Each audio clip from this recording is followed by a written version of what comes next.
Hello দর্শক, সবাইকে সালাম এবং শুভেচ্ছা জানিয়ে শুরু করছি আজকের টাইম এক্সক্লুসিভ। আশা করি সবাই ভালো আছেন। আজ 1 জুলাই, আপনারা জানেন আর 3 দিন পরে যুক্তরাষ্ট্রের 250তম স্বাধীনতা দিবস। এই স্বাধীনতা দিবস উদযাপন নিয়ে চলছে ব্যাপক প্রস্তুতি, নানান ধরনের আয়োজন। এই আয়োজন নিয়ে আমরা কথা বলবো আজকে, যে কী আয়োজন চলছে এবং যুক্তরাষ্ট্রের যে স্বাধীনতা দিবস, এই স্বাধীনতা দিবসের প্রাক্কালে আপনারা জানেন যে নিউ ইয়র্ক সহ আশপাশের রাজ্যে অতিরিক্ত তাপপ্রবাহ এবং সতর্কতা জারি করা হয়েছে। 100 ডিগ্রির উপরে যেতে পারে তাপমাত্রা। এই বিষয়টি আপনারা লক্ষ্য রাখবেন সবাই। যদিও আপনারা সবাই সেলিব্রেশন করবেন, বাট নিজের শরীরের দিকে লক্ষ্য রাখবেন। দ্বিতীয় যে বিষয়টি আজকে আমরা আলোচনা করব তা হচ্ছে ওজন কমানোর কিছু ঔষধ সেবনের আগে বয়স্কদের যে বিষয়গুলো ভেবে দেখা উচিত। আমরা অনেকেই ওজন কমানোর ওষুধ নিয়ে থাকি, বাট যারা একটু বয়স্ক লোক তাদের এই ওষুধ নেওয়া, যে কোনো ওষুধ নেওয়ার আগে যে বিষয়গুলো ভেবে দেখা উচিত সে বিষয়টি আজকে আমরা আলোচনা করব। বাংলাদেশ সোসাইটির নির্বাচন নিয়ে কমিউনিটিতে ছড়িয়ে পড়ছে নির্বাচনী ভাইরাস। কত সদস্য এবং কিভাবে হতে পারে এই নির্বাচন, এই বিষয়টি আজকে আলোচনা করব। 4 জুলাই যুক্তরাষ্ট্রের 250তম স্বাধীনতা দিবস, পরিবেশের উপর কি প্রতিক্রিয়া সৃষ্টি করতে পারে ফায়ারওয়ার্কস, এই বিষয়টি আজকে আলোচনা করব। এবং বিশ্বকাপে কি এগিয়ে যাচ্ছে যুক্তরাষ্ট্র এবং লেটেস্ট, এই বিষয়গুলো আজকে থাকবে আলোচনায়। আজকে অতিথি যারা আছেন তাদের মধ্যে আছেন ডক্টর বি.এম. আতিকুজ্জামান, জনাব আবু নাসের, প্রধান নির্বাচন কমিশনার বাংলাদেশ সোসাইটি নির্বাচন, জনাব মোহাম্মদ আলী, সাধারণ সম্পাদক বাংলাদেশ সোসাইটি, ফিরোজ আহমেদ, যিনি অন্যতম একজন প্রতিদ্বন্দ্বী এবারের নির্বাচনে, এবং আমাদের সাথে যুক্ত হবেন সাংবাদিক আরিফ এবং ইব্রাহিম চৌধুরী খোকন। শুরু করব দিনের আপডেট জানাচ্ছেন নাজমুল হাসান। তার আগে ফেসবুকে যারা দেখছেন এবং অন্যান্য সোশ্যাল মিডিয়া যারা আছেন তারা আশা করি অনুষ্ঠানটি শেয়ার করবেন। নাজমুল হাসান, যাচ্ছি আপনার কাছে। ধন্যবাদ আবু তাহের, এবং ধন্যবাদ টাইম টেলিভিশনের সকল দর্শক, শ্রোতা এবং প্যানেলিস্ট সবাইকে সালাম এবং শুভেচ্ছা। আশা করি আজকে সবাই ভালো আছেন। আজ বুধবার, জুলাই মাসের 1 জুলাই 1 তারিখ। বিশ্বকাপের খেলার খবরটা দিয়ে রাখি। যুক্তরাষ্ট্র 1-0 বলে এগিয়ে রয়েছে হাফ টাইমে বসনিয়া হার্জেগোভিনার বিরুদ্ধে। এখন খেলার হাফ টাইম চলছে, হাফ টাইমের বিরতি ইনফ্যাক্ট। যুক্তরাষ্ট্র ইরানের সম্পর্ক বর্তমানে খুব ভালো অবস্থায় রয়েছে বলে আজ বুধবার সাংবাদিকদের জানিয়েছেন প্রেসিডেন্ট ট্রাম্প নিজেই। তিনি বলেছেন যে ইরানের পরমাণু নিরস্ত্রীকরণ প্রক্রিয়া ভালোভাবেই এগুচ্ছে। তাদের মধ্যে খুব ভালো বৈঠক হয়েছে, এখন দেখা যাক সামনে কি হয়। আজ বুধবার কাতারের রাজধানী দোহায় যুক্তরাষ্ট্র ইরানের মধ্যে কারিগরি পর্যায়ের আলোচনা অনুষ্ঠিত হয়েছে টেকনিক্যাল সাইড থেকে, এবং বিষয়টি সম্পর্কে সরাসরি অবগত একটি সোর্স এবং এক ইরানি কর্মকর্তার তথ্য অনুযায়ী আজ বুধবার কাতারের রাজধানী দোহায় যুক্তরাষ্ট্র ইরানের মধ্যে কারিগরি পর্যায়ের আলোচনা অনুষ্ঠিত হয়। আলোচনার মূল লক্ষ্য ছিল হরমুজ প্রণালীতে জাহাজ চলাচল নিয়ে সমঝোতায় পৌঁছানো এবং একটি দীর্ঘস্থায়ী যুদ্ধবিরতি নিশ্চিত করা। সংশ্লিষ্ট সূত্রটি আরো জানিয়েছে, ট্রাম্পের জামাতা জেরেড কুশনার এবং মার্কিন দূত স্টিভ উইটকফ কাতারের প্রধানমন্ত্রীর সঙ্গেও বৈঠক করেছেন। কাতার ও পাকিস্তান এই আলোচনায় মধ্যস্থকারীর ভূমিকা পালন করছে, তবে কুশনার ও উইটকফ সরাসরি আজকের দিনের আলোচনায় অংশ নেননি। তারা মূলত আলোচনার ভিত্তি প্রস্তুত করেই বৈঠক করেছেন। গতকাল যুক্তরাষ্ট্রের সুপ্রিম কোর্টের এই মেয়াদের সবচেয়ে যুগান্তকারী একটি রায়, জন্মসূত্রে যুক্তরাষ্ট্রের নাগরিকত্বের অধিকার সুপ্রিম কোর্ট বহাল রাখার পর বিচারপতি ক্লারেন্স থমাস, রক্ষণশীল বিচারপতি এবং যুক্তরাষ্ট্র সুপ্রিম কোর্টের বর্তমানে সবচেয়ে বেশি দিনের বিচারক, বেশি দিন তার সুপ্রিম কোর্টে কেটেছে, সেই বিচারপতি ক্লারেন্স থমাস এক কঠোর দ্বিমত পোষণকারী মতামত দিয়েছেন। তিনি যুক্তি দেন যে সংখ্যাগরিষ্ঠের এই সিদ্ধান্ত, অর্থাৎ বিচারপতিদের সংখ্যাগরিষ্ঠের এই সিদ্ধান্ত 5-4 ভোটে যেহেতু হয়েছে, রায়টির সাথে সংখ্যাগরিষ্ঠের এই সিদ্ধান্ত আমেরিকার নাগরিকত্বের গুরুত্বকে ক্ষুণ্ণ করেছে, এমনটাই বলেছেন বিচারপতি ক্লারেন্স থমাস। এদিকে আইন পেশায় পটভূমি থাকা বেশ কয়েকজন বিশিষ্ট এবং নির্বাচিত রিপাবলিকানও গতকাল মঙ্গলবার জন্মসূত্রে নাগরিকত্ব সংক্রান্ত সুপ্রিম কোর্টের রায়ের বিষয়ে প্রেসিডেন্ট ট্রাম্পের অবস্থানের সাথে দ্বিমত পোষণ করেছেন। তারা যুক্তি দিয়েছেন যে নাগরিকত্ব অর্জনের এই পদ্ধতি পরিবর্তন করতে হলে একটি কনস্টিটিউশনাল অ্যামেন্ডমেন্ট, সাংবিধানিক সংশোধনী পাশ করতে হবে। যদিও সুপ্রিম কোর্ট 5-4 ভোটে রায় দিয়েছে যে যুক্তরাষ্ট্রের ভূখণ্ডে জন্মগ্রহণকারী প্রায় সব শিশু নাগরিকত্বের নিশ্চয়তা 14তম সংশোধনীতেই স্বয়ংক্রিয়ভাবে দেয়া হয়েছে। এমনকি যেসব শিশুর বাবা-মা দেশটিতে অবৈধভাবে অবস্থান করছেন তাদের ক্ষেত্রেও একই আইন প্রযোজ্য। আদালতের এই সিদ্ধান্তের কাছে নথি স্বীকার করে ট্রাম্প ঘোষণা করেছেন যে তিনি কংগ্রেসের মাধ্যমে জনসূত্র নাগরিকত্ব পাওয়ার বিষয়টি মোকাবেলা করবেন। যদিও সেটা খুবই দুরূহ কাজ, তবে হার্ভার্ড ল স্কুলের গ্র্যাজুয়েট এবং Florida Republican governor Ron DeSantis প্রেসিডেন্টের সাথে দ্বিমত পোষণ করেছেন। সোশ্যাল মিডিয়ায় দেয়া এক বিবৃতিতে তিনি যুক্তি দেখিয়েছেন যে আদালতের এই রায়টি কেবল পদ্ধতিগত কোনো বিষয় ছিল না, এবং এটি ছিল একটি মৌলিক বা সারগর্ভ সিদ্ধান্ত যা যা বলেছে যে 14তম সংশোধনীর আওতায় নাগরিকত্ব পাওয়ার জন্য অন্যদের পাশাপাশি বা হচ্ছে টুরিস্ট, সন্তান জন্ম দেওয়ার উদ্দেশ্যে যুক্তরাষ্ট্র ভ্রমণকারী বা যারা অবৈধভাবে দেশে অবস্থান করছেন তাদের ক্ষেত্রে নাগরিকত্বের শর্ত প্রযোজ্য। এটা 14তম সংশোধনী অনুযায়ী।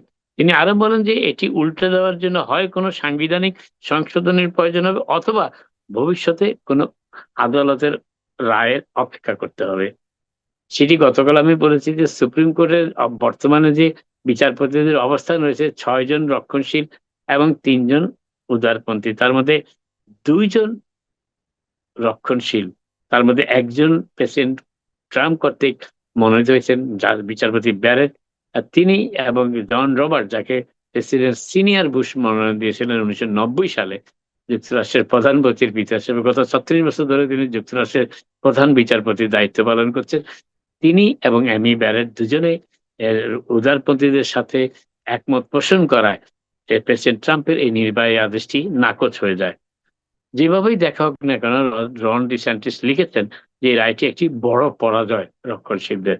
বিচারপতি স্যামুয়েল আলিটোর, যিনি এই রায়ের বিরুদ্ধে দ্বিমত পোষণ করেছিলেন, সাবেক আইনি সহকারী হিসেবে দায়িত্ব পালন করা সিনেটর মাইক লিও মনে করেন যে এই বিষয়ে কংগ্রেসকে পদক্ষেপ নিতে হবে।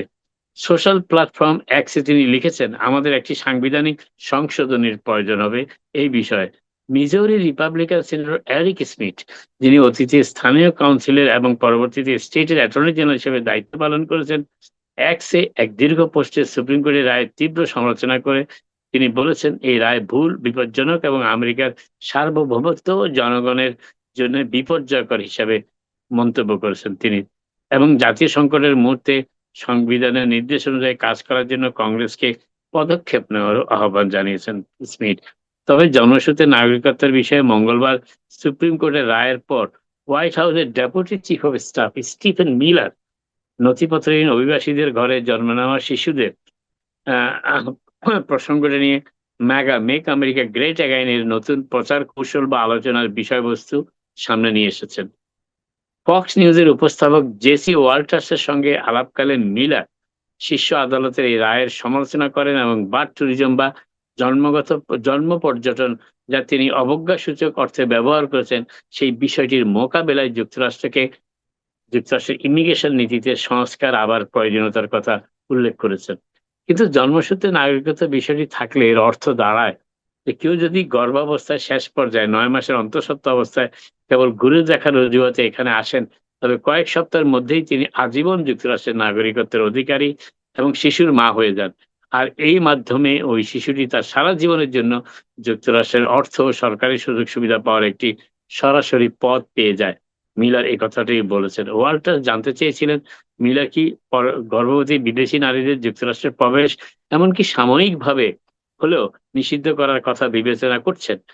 এর উত্তরে মিলার বলেছেন, জেসি, আমি আসলে যা বোঝাতে চাইছি তা হলো সাময়িক সময়ের জন্য হলেও আপনি কাকে আপনার দেশে ঢুকতে দিচ্ছেন সে বিষয়ে এখন খুব সতর্ক থাকতে হবে। কারণ আপনি যেমনটা বললেন, বার্থ ট্যুরিজম বা সন্তান জন্ম দেওয়ার উদ্দেশ্যে ভ্রমণের বিষয়টি কিন্তু সত্যিই ঘটছে যুক্তরাষ্ট্রে।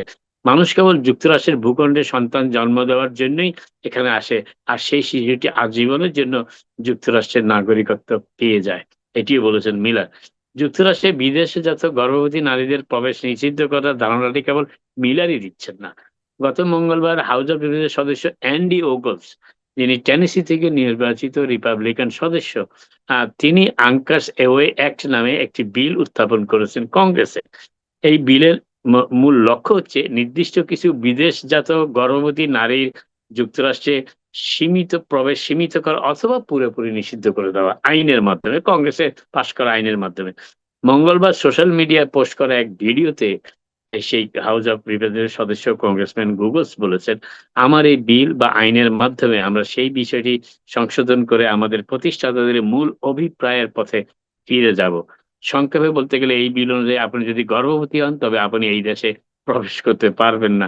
আপনাকে অবশ্যই এই দেশের নাগরিক বা গ্রিন কার্ডধারী হতে হবে এবং তা এখানে অবস্থান করতে হবে সন্তান জন্মদানের সময়। সুতরাং আপনি যদি গর্ভবতী হন এবং আপনার এই গ্রিন কার্ড কিংবা যুক্তরাষ্ট্রের নাগরিকত্ব না কোনটাই না থাকে, তবে আপনাকে প্রবেশের অনুমতি দেওয়া হবে না। এই বিলে সেটি উল্লেখ করা হয়েছে। প্রেসিডেন্ট ডোনাল্ড ট্রাম্পও বার্তার সিটিজেনশিপ বা জন্মসূত্রে নাগরিকত্ব পাওয়ার প্রথা বন্ধের লক্ষ্যে আইন পাশ করার জন্য কংগ্রেসের প্রতি আহ্বান জানিয়েছেন। 2020 সালে সেন্টার ফর ইমিগ্রেশন স্টাডি, যারা অভিবাসন কমানোর পক্ষে কাজ করে থাকে, মূলত অনুমান করেছিল যে প্রতি বছর বার্থ ট্যুরিজম বা সন্তান জন্মদানের উদ্দেশ্যে প্রবেশের ঘটনা 20,000 থেকে 26,000-এর মতো হতে পারে সমগ্র যুক্তরাষ্ট্রে প্রতি বছর। উল্লেখযোগ্য হচ্ছে যে ওই বছর যুক্তরাষ্ট্রে মোট 36,10,000 শিশুর জন্ম হয়েছিল। সেই তুলনায় এই বিদেশ থেকে আসা নারীদের জন্ম দেওয়া সন্তানের হার হচ্ছে মাত্র 1%-রও কম। তাতেই এত উদ্বিগ্ন যুক্তরাষ্ট্রের বেশ কিছু মানুষ। Democratic socialist Melat Kiros Colorado House of প্রাইমারিতে যুক্তরাষ্ট্রের কংগ্রেস সদস্য ডায়ানা ডিগেটকে পরাজিত করেছেন। প্রায় 30 বছর ধরে ক্ষমতাসীন একজনের বিরুদ্ধে প্রথমবারের মতো প্রার্থী হওয়া কিরোসের জন্য একটি অভাবনীয় বিষয় এবং তিনি ডেমোক্রেটিক সোশ্যালিস্ট ব্যানারে নির্বাচনে বিজয়ী হয়েছেন। এদিকে নিউ ইয়র্ক ও সারা দেশে প্রগতিশীলদের প্রাইমারি নির্বাচনে জয়ের পর ডেমোক্রেটিক পার্টি যখন কট্টর বামপন্থীদের দিকে প্রার্থীদের দিকে ঝুঁকছে, তখন ওয়েস্ট ভার্জিনিয়ার সাবেক ডেমোক্রেট দলীয় সিনেটর জো মানচিন তার সাবেক দলটির সমাজতান্ত্রিক মতাদর্শ গ্রহণের বিষয়টি সমালোচনা করেছেন। বামপন্থী প্রার্থীদের সাম্প্রতিক প্রাইমারি জয় নিয়ে আলোচনার সময় মানচিনকে গেলাপের একটি জরিপ সম্পর্কে প্রশ্ন করা হয়েছিল। ওই জরিপে দেখা গেছে যে 66% ডেমোক্রেট পুঁজিবাদের চেয়ে সমাজতন্ত্রকে আরো ইতিবাচক দৃষ্টিতে দেখছেন এখন। গত বছর ডোনাল্ড ট্রাম্প প্রেসিডেন্ট হিসেবে যুক্তরাষ্ট্রের প্রেসিডেন্ট হিসেবে এই পর্যন্ত যতজন দায়িত্ব পালন করেছেন, প্রেসিডেন্ট দায়িত্ব পালন করে সবচেয়ে বেশি ধন সম্পদের মালিক হয়েছেন প্রেসিডেন্ট ডোনাল্ড ট্রাম্প। এবং গত বছর ডোনাল্ড ট্রাম্প চার্লস শোয়াব ব্যাংক থেকে বিশাল অঙ্কের একটি ঋণও নিয়েছেন, যার ফলে তার ঋণের বিষয়টি দীর্ঘদিনের মধ্যে সবচেয়ে অস্পষ্ট ও রহস্যময় হয়ে উঠেছে।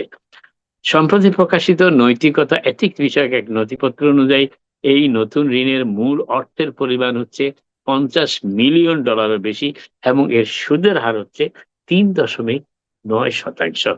তবে এই নথিতে ঋণের সুনির্দিষ্ট পরিমাণ, পরিশোধের সময়সীমা কিংবা কোন সম্পদের বিপরীতে এই ঋণ না হয়েছে তার কোনো উল্লেখই ছিল না। বিস্তারিত তথ্যের এই অভাব প্রেসিডেন্টের আর্থিক হিসাবের তালিকায় বিষয়টিকে একটি ব্যতিক্রমী ও অসামঞ্জস্যপূর্ণ ঘটনায় পরিণত করেছে। অথচ গত মঙ্গলবার প্রকাশিত একটি ফেডারাল নথিপত্রে দেখা যায় যে গত বছর প্রেসিডেন্ট ট্রাম্প তার ক্রিপ্টো ব্যবসা থেকে $1.2 বিলিয়ন আয় করেছেন। $1.2 বিলিয়ন আয় করার পর গত বছর তিনি $50 মিলিয়ন ঋণও নিয়েছেন, আয় করেছে। অর্থাৎ বিনিয়োগকারীরা যখন বড় ধরনের লোকসানের মুখে পড়ছেন, তখন তিনি ঠিকই মুনাফা ঘরে তুলছেন ক্রিপ্টোকারেন্সি দিয়ে। অফিস অব গভর্নমেন্ট এথিক্সে জমা দেওয়া বাধ্যতামূলক হিসাব তথ্য প্রকাশনা প্রতিবেদন অনুযায়ী ট্রাম্প তার ওয়ার্ল্ড লিবার্টি ফিনান্সিয়াল ব্যবসার মাধ্যমে নতুন ক্রিপ্টো পণ্য, যার মধ্যে গভর্নেন্স টোকেনও অন্তর্ভুক্ত, বিক্রি করে $50 মিলিয়ন বেশি আয় করেছেন। প্রতিবেদনে আরো দেখা যায় যে তার আরেকটি ক্রিপ্টো ব্যবসা প্রতিষ্ঠান সিআইসি ডিজিটাল এলএলসি তার ছবিযুক্ত স্মারক ধর্মী মিমি কয়েন বিক্রি করে $60 মিলিয়ন বেশি আয় করেছে। বিক্রির পর থেকে ওই টোকেন ও কয়েন উভয়ের মূল্য ব্যাপক হারে কমেও গিয়েছে। প্রেসিডেন্ট পদের ক্ষেত্রে নজিরবিহীন এক পদক্ষেপ হিসেবে গত বছর ট্রাম্প তার নিজস্ব ব্র্যান্ডের বাইবেল, স্নিকার এবং অন্যান্য ছোটখাটো পণ্য বিক্রি করেও বিপুল অর্থ আয় করেছেন। অর্থাৎ তিনি হোয়াইট হাউসে প্রেসিডেন্টের দায়িত্ব পালনকালে একই সাথে ব্যবসায়িক কর্মকাণ্ডের সাথে সম্পৃক্ত ছিলেন। শুধুমাত্র ট্রাম্প ব্র্যান্ডের ঘড়ি বিক্রি করে $47 লক্ষ আয় করেছেন প্রেসিডেন্ট ট্রাম্প গত বছর। মেডিকেডের কাজের শর্তাবলী বিষয়ক চূড়ান্ত বিধিমালার বিরুদ্ধে টিএমএস এর বিরুদ্ধে 26টি স্টেটের মামলা দায়ের করা হয়েছে 7টি স্টেটের পক্ষ থেকে। মেডিকেডে কাজের শর্ত চালুর প্রতিবাদে এই 26টি স্টেটের একটি জোট ট্রাম্প প্রশাসনের বিরুদ্ধে মামলাটি দায়ের করেছে। ক্যালিফোর্নিয়ার অ্যাটর্নি জেনারেল রব বোন্টা, ম্যাসাচুসেটসের অ্যাটর্নি জেনারেল আন্দ্রিয়া জয় এবং ক্যাম্পবেল এবং নিউ জার্সির অ্যাটর্নি জেনারেল জেনিফার ডেভেনপোর্টের যৌথ নেতৃত্বে দায়ের করা এই মামলায় স্টেটগুলি মেডিকেয়ার ও মেডিকেড পরিষেবা কেন্দ্রগুলোর বিভিন্ন বিধানকে চ্যালেঞ্জ করেছে। ওই বিধিমালার একটি মূল ভিত্তি হলো চিকিৎসাগতভাবে দুর্বলতা, যারা মেডিকেলি ফ্রেইল হিসেবে কাদের গণ্য করা হবে এবং সেই সুবাদে কারা আবশ্যিক শর্তাবলী থেকে ছাড় পাওয়ার যোগ্য হলে বিবেচন সেই বিষয়ে সংশ্লিষ্ট সংস্থা দেওয়ার সংজ্ঞা। স্টেটগুলোর যুক্তি হলো নতুন এই সংজ্ঞায় ফলে যাদের ছাড় পাওয়া প্রয়োজন তাদের পক্ষে তা পাওয়া অনেক বেশি কঠিন হয়ে পড়বে। অর্থাৎ কেউ যদি মেডিকেলি দুর্বল থাকে স্বাস্থ্যগতভাবে, তার পক্ষেও মেডিকেড পাওয়াটা কিংবা মেডিকেয়ার সেবা পাওয়াটা অনেক দুর্বল হয়ে পড়বে বলে state attorney general 26 state attorney general এই আবেদনে উল্লেখ করেছেন। এছাড়া নতুন নিয়ম অনুযায়ী স্টেটগুলোকে 31 আগস্টের মধ্যে মেডিকেডের আওতাভুক্ত ব্যক্তিদের আসন্ন কর্মসংক্রান্ত শর্তাবলী সম্পর্কে অবহিত করতে বলা হয়েছে। অথচ এই শর্তাবলী 1 জানুয়ারির আগে কার্যকরও হবে না। মামলাকারী স্টেটগুলোর যুক্তি হলো সময়সীমার এই ব্যবস্থাপনার কারণে সংশ্লিষ্ট সদস্যদের সাথে যোগাযোগ করার জন্য তাদের হাতে পর্যাপ্ত সময় থাকছে না। মামলাটি আদালতের কাছে এই বিধির সংশ্লিষ্ট অংশগুলো আটকে দেওয়া বা বাতিল করার আবেদন জানাচ্ছে, কারণ যোগ্যতা নির্ধারণের ক্ষেত্রে জাতীয় বাধ্যবাধকতা নির্দেশিকা প্রবর্তনকারী One Big Beautiful Bill Act এবং সিএমএস এর পূর্ববর্তী নির্দেশনার ভিত্তিতে সংশ্লিষ্ট স্টেটগুলো ইতিমধ্যে কর্মসংক্রান্ত শর্তাবলী বাস্তবায়নের পথে অগ্রসর হয়েছে। এই হচ্ছে মেডিকেল সংক্রান্ত বিষয়। আরেকটি যে স্টেটগুলো এই মামলা দায়ের করেছে 26 স্টেটের মধ্যে রয়েছে ক্যালিফোর্নিয়া, ম্যাসাচুসেটস, নিউ জার্সি ছাড়াও স্টেটগুলোর মধ্যে রয়েছে Arizona, Colorado, Connecticut, Delaware, district of Columbia, Hawaii, Illinois, Kentucky, main, Maryland, Michigan, Minnesota, new Mexico, new York, north Carolina, Oregon, Pennsylvania, road island, Vermont, Virginia, Washington state এবং Wisconsin. আজ 1 July new ইয়র্কের ম্যানহাটনে অবস্থিত empire state building এর চূড়া দুজন ব্যক্তি সেখানে চূড়ায় উঠে গিয়ে ব্যানার প্রদর্শন করেন। প্রায় মাটি থেকে 1400 ফুট উচ্চতে তারা পৌঁছে যান এবং ব্যানারে লেখা ছিল, যখন ভালোবাসার শক্তি ক্ষমতার প্রতি ভালোবাসাকে জয় করে তখন পৃথিবী শান্তি লাভ করে। সোশ্যাল মিডিয়ায় নিজেদের পরিচয় প্রকাশ করে এই দুজন হলেন রাশিয়ার দম্পতি ইভান ভিরকাস ও অ্যাঞ্জেলা নিকোলাও। তারা এবং দুঃসাহসী পর্বতার হিসেবে পরিচিত এই জুটি 2024 সালের প্রামাণ্য চিত্র স্কাই ওয়ার্কার্স এ লাভ স্টোরির মূল বিষয়বস্তু ছিল। অবশ্য পরবর্তী তাদের সেখান থেকে নামিয়ে আনে পুলিশ এবং তাদেরকে গ্রেপ্তারও করেছে। ফিফা বিশ্বকাপের খবর দিয়ে শেষ করি। ডিআর কঙ্গো হৃদয় ভেঙে ইংল্যান্ডের জয়ের নায়ক হচ্ছেন আজকে অধিনায়ক হ্যারি কোয়েন। গ্রুপ পর্বে কলম্বিয়ার বিপক্ষে ম্যাচের পর ডিআর কঙ্গোর গোলরক্ষক লিওনেল মেসি বলেছিলেন জীবনের সেরা ম্যাচটি খেলেছিলেন তিনি সেদিন। আজ ইংল্যান্ডের বিপক্ষে সেই ম্যাচকেও ছাড়িয়ে গেছেন তিনি। একের পর এক অতি মানবীয় গোল ঠেকিয়েও ডিআর কঙ্গোর ইতিহাসের সবচেয়ে স্মরণীয় জয়ের নায়কের মঞ্চ প্রস্তুত ছিল এমপাসির সামনে, কিন্তু তা শেষ পর্যন্ত হয়নি। এমপাসিকে ট্রাজিক হিরো বানিয়ে ম্যাচটা নিজের করে নিয়েছেন ইংলিশ অধিনায়ক হ্যারি কে। 1-0 গোলে পিছিয়ে থেকে পরপর 2 গোল করে তিনি ইংল্যান্ডকে 11 মিনিটের ঝড় অর্থাৎ 11 মিনিটের ব্যবধানে 2টি গোল করে 1-0 গোলে পিছিয়ে থাকা ইংল্যান্ড আজকে 2-1 গোলে হারিয়ে ডিআর কঙ্গোকে হারিয়ে তারা পৌঁছে গেছে 16তে এবং আগামী রবিবার 5 জুলাই মেক্সিকো সিটির আজটেকা স্টেডিয়ামে খেলবে মেক্সিকোর বিরুদ্ধে। বিশ্বকাপের শেষ 32 দিনের প্রথম খেলায় অতিরিক্ত সময়ে পেনাল্টি গোল থেকে গোল করে সেনেগালকে 3-2 গোলে হারিয়েছে বেলজিয়াম। আর শেষ খেলাটি এখন চলছে যুক্তরাষ্ট্র ও বসনিয়া হার্জেগোভিনার বিরুদ্ধে। আপাতত এখানে শেষ করি, আবার আপনার সাথে কথা হবে। আপনারা সবাই ভালো থাকুন। Thank you Nazmul Hasan. বসনিয়াকে হারিয়ে 1 গোলে এগিয়ে আছে যুক্তরাষ্ট্র, এটা তো লেটেস্ট। হারিয়ে নাই এখনো, হারাতে পারেনি এখনো, জি এখনো খেলা চলছে। আমি বলছি যুক্তরাষ্ট্র তো 1 গোলে এগিয়ে আছে। 1-0 গোলে এগিয়ে আছে, 1-0 গোলে এগিয়ে আছে, এটাই বলছি। হ্যাঁ, তো থ্যাংক ইউ আপনাকে। আচ্ছা, একটা জিনিস জানতে চাই, যেটা আপনি একটু আগে আলোচনা করলেন যে আম, আপনি জানেন যে যুক্তরাষ্ট্র যে হিট ওয়েভ যেটা এটা বোধহয় 1920-25 এরপরে এইরকম রেকর্ড সংখ্যক হিট এখন হয় নাই, এবং অনেকেই বলছে যে climate, this is one of the responsibility climate. এবং আমাদের প্রেসিডেন্ট Yes. সাহেব আপনি জানেন যে উনি এই যে প্যারিস এগ্রিমেন্ট যে ক্লাইমেট চেঞ্জে বেরিয়ে আসছেন, তিনি বলছেন যে হোক্স। এবং এই আজকের বিশ্ব যেহেতু গরম এবং মানুষ যে হাউতাস করছে, এর মধ্যে আবার আপনার 250তম আপনার স্বাধীনতা দিবস, আপনার ফায়ার ওয়ার্কস, এই গরমের মধ্যে ফায়ার ওয়ার্কস হবে, অনেক কিছু হবে। এটাকে কোন পর্যায়ে নিয়ে যাচ্ছে বিশ্বকে, মানে এই যে in terms of the climate, এটাকে কোথায় নিয়ে যাচ্ছি আমরা? আমরা তো ক্লাইমেটের ব্যাপারে ট্রাম্প প্রশাসন বেশ উদাসীন, এটি অবশ্যই বলা যায়। এবং শুধু যুক্তরাষ্ট্রে নয়, তো সারা ইউরোপ জুড়েও, এশিয়া জুড়েও প্রচন্ড তাপদাহ চলছে এখন।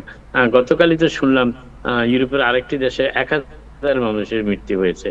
অতএব সেখানে প্রচন্ড হিট ওয়েভ চলছে। যদিও যুক্তরাষ্ট্রে আমি বলবো যে কিছুটা সন্ধ্যা বিকেলের পরে সন্ধ্যার দিকে তাপটা একটু কমে আসে যদিও, কিন্তু ফায়ার ওয়ার্কসের যে কথাটা বলছেন, যে এমন সময় এই হিট ওয়েভ সতর্কতা জারি করা হলো যখন যুক্তরাষ্ট্রের স্বাধীনতা 250তম স্বাধীনতা বার্ষিকী উদযাপনের বিভিন্ন কর্মসূচি যুক্তরাষ্ট্রের বিভিন্ন শহরে এগিয়ে চলেছে। নিউ ইয়র্ক শহরেও প্রায় 1 সপ্তাহ ব্যাপী কর্মসূচি রয়েছে, ফায়ার ওয়ার্কস হচ্ছে তার মধ্যে উল্লেখযোগ্য। এবং এবার কিন্তু একটি ব্যতিক্রমও আছে ফায়ার ওয়ার্কস, সেটি হচ্ছে ইস্ট রিভার এবং হাডসন রিভার, দুই নদীর উপরেই ফায়ার ওয়ার্কস হবে।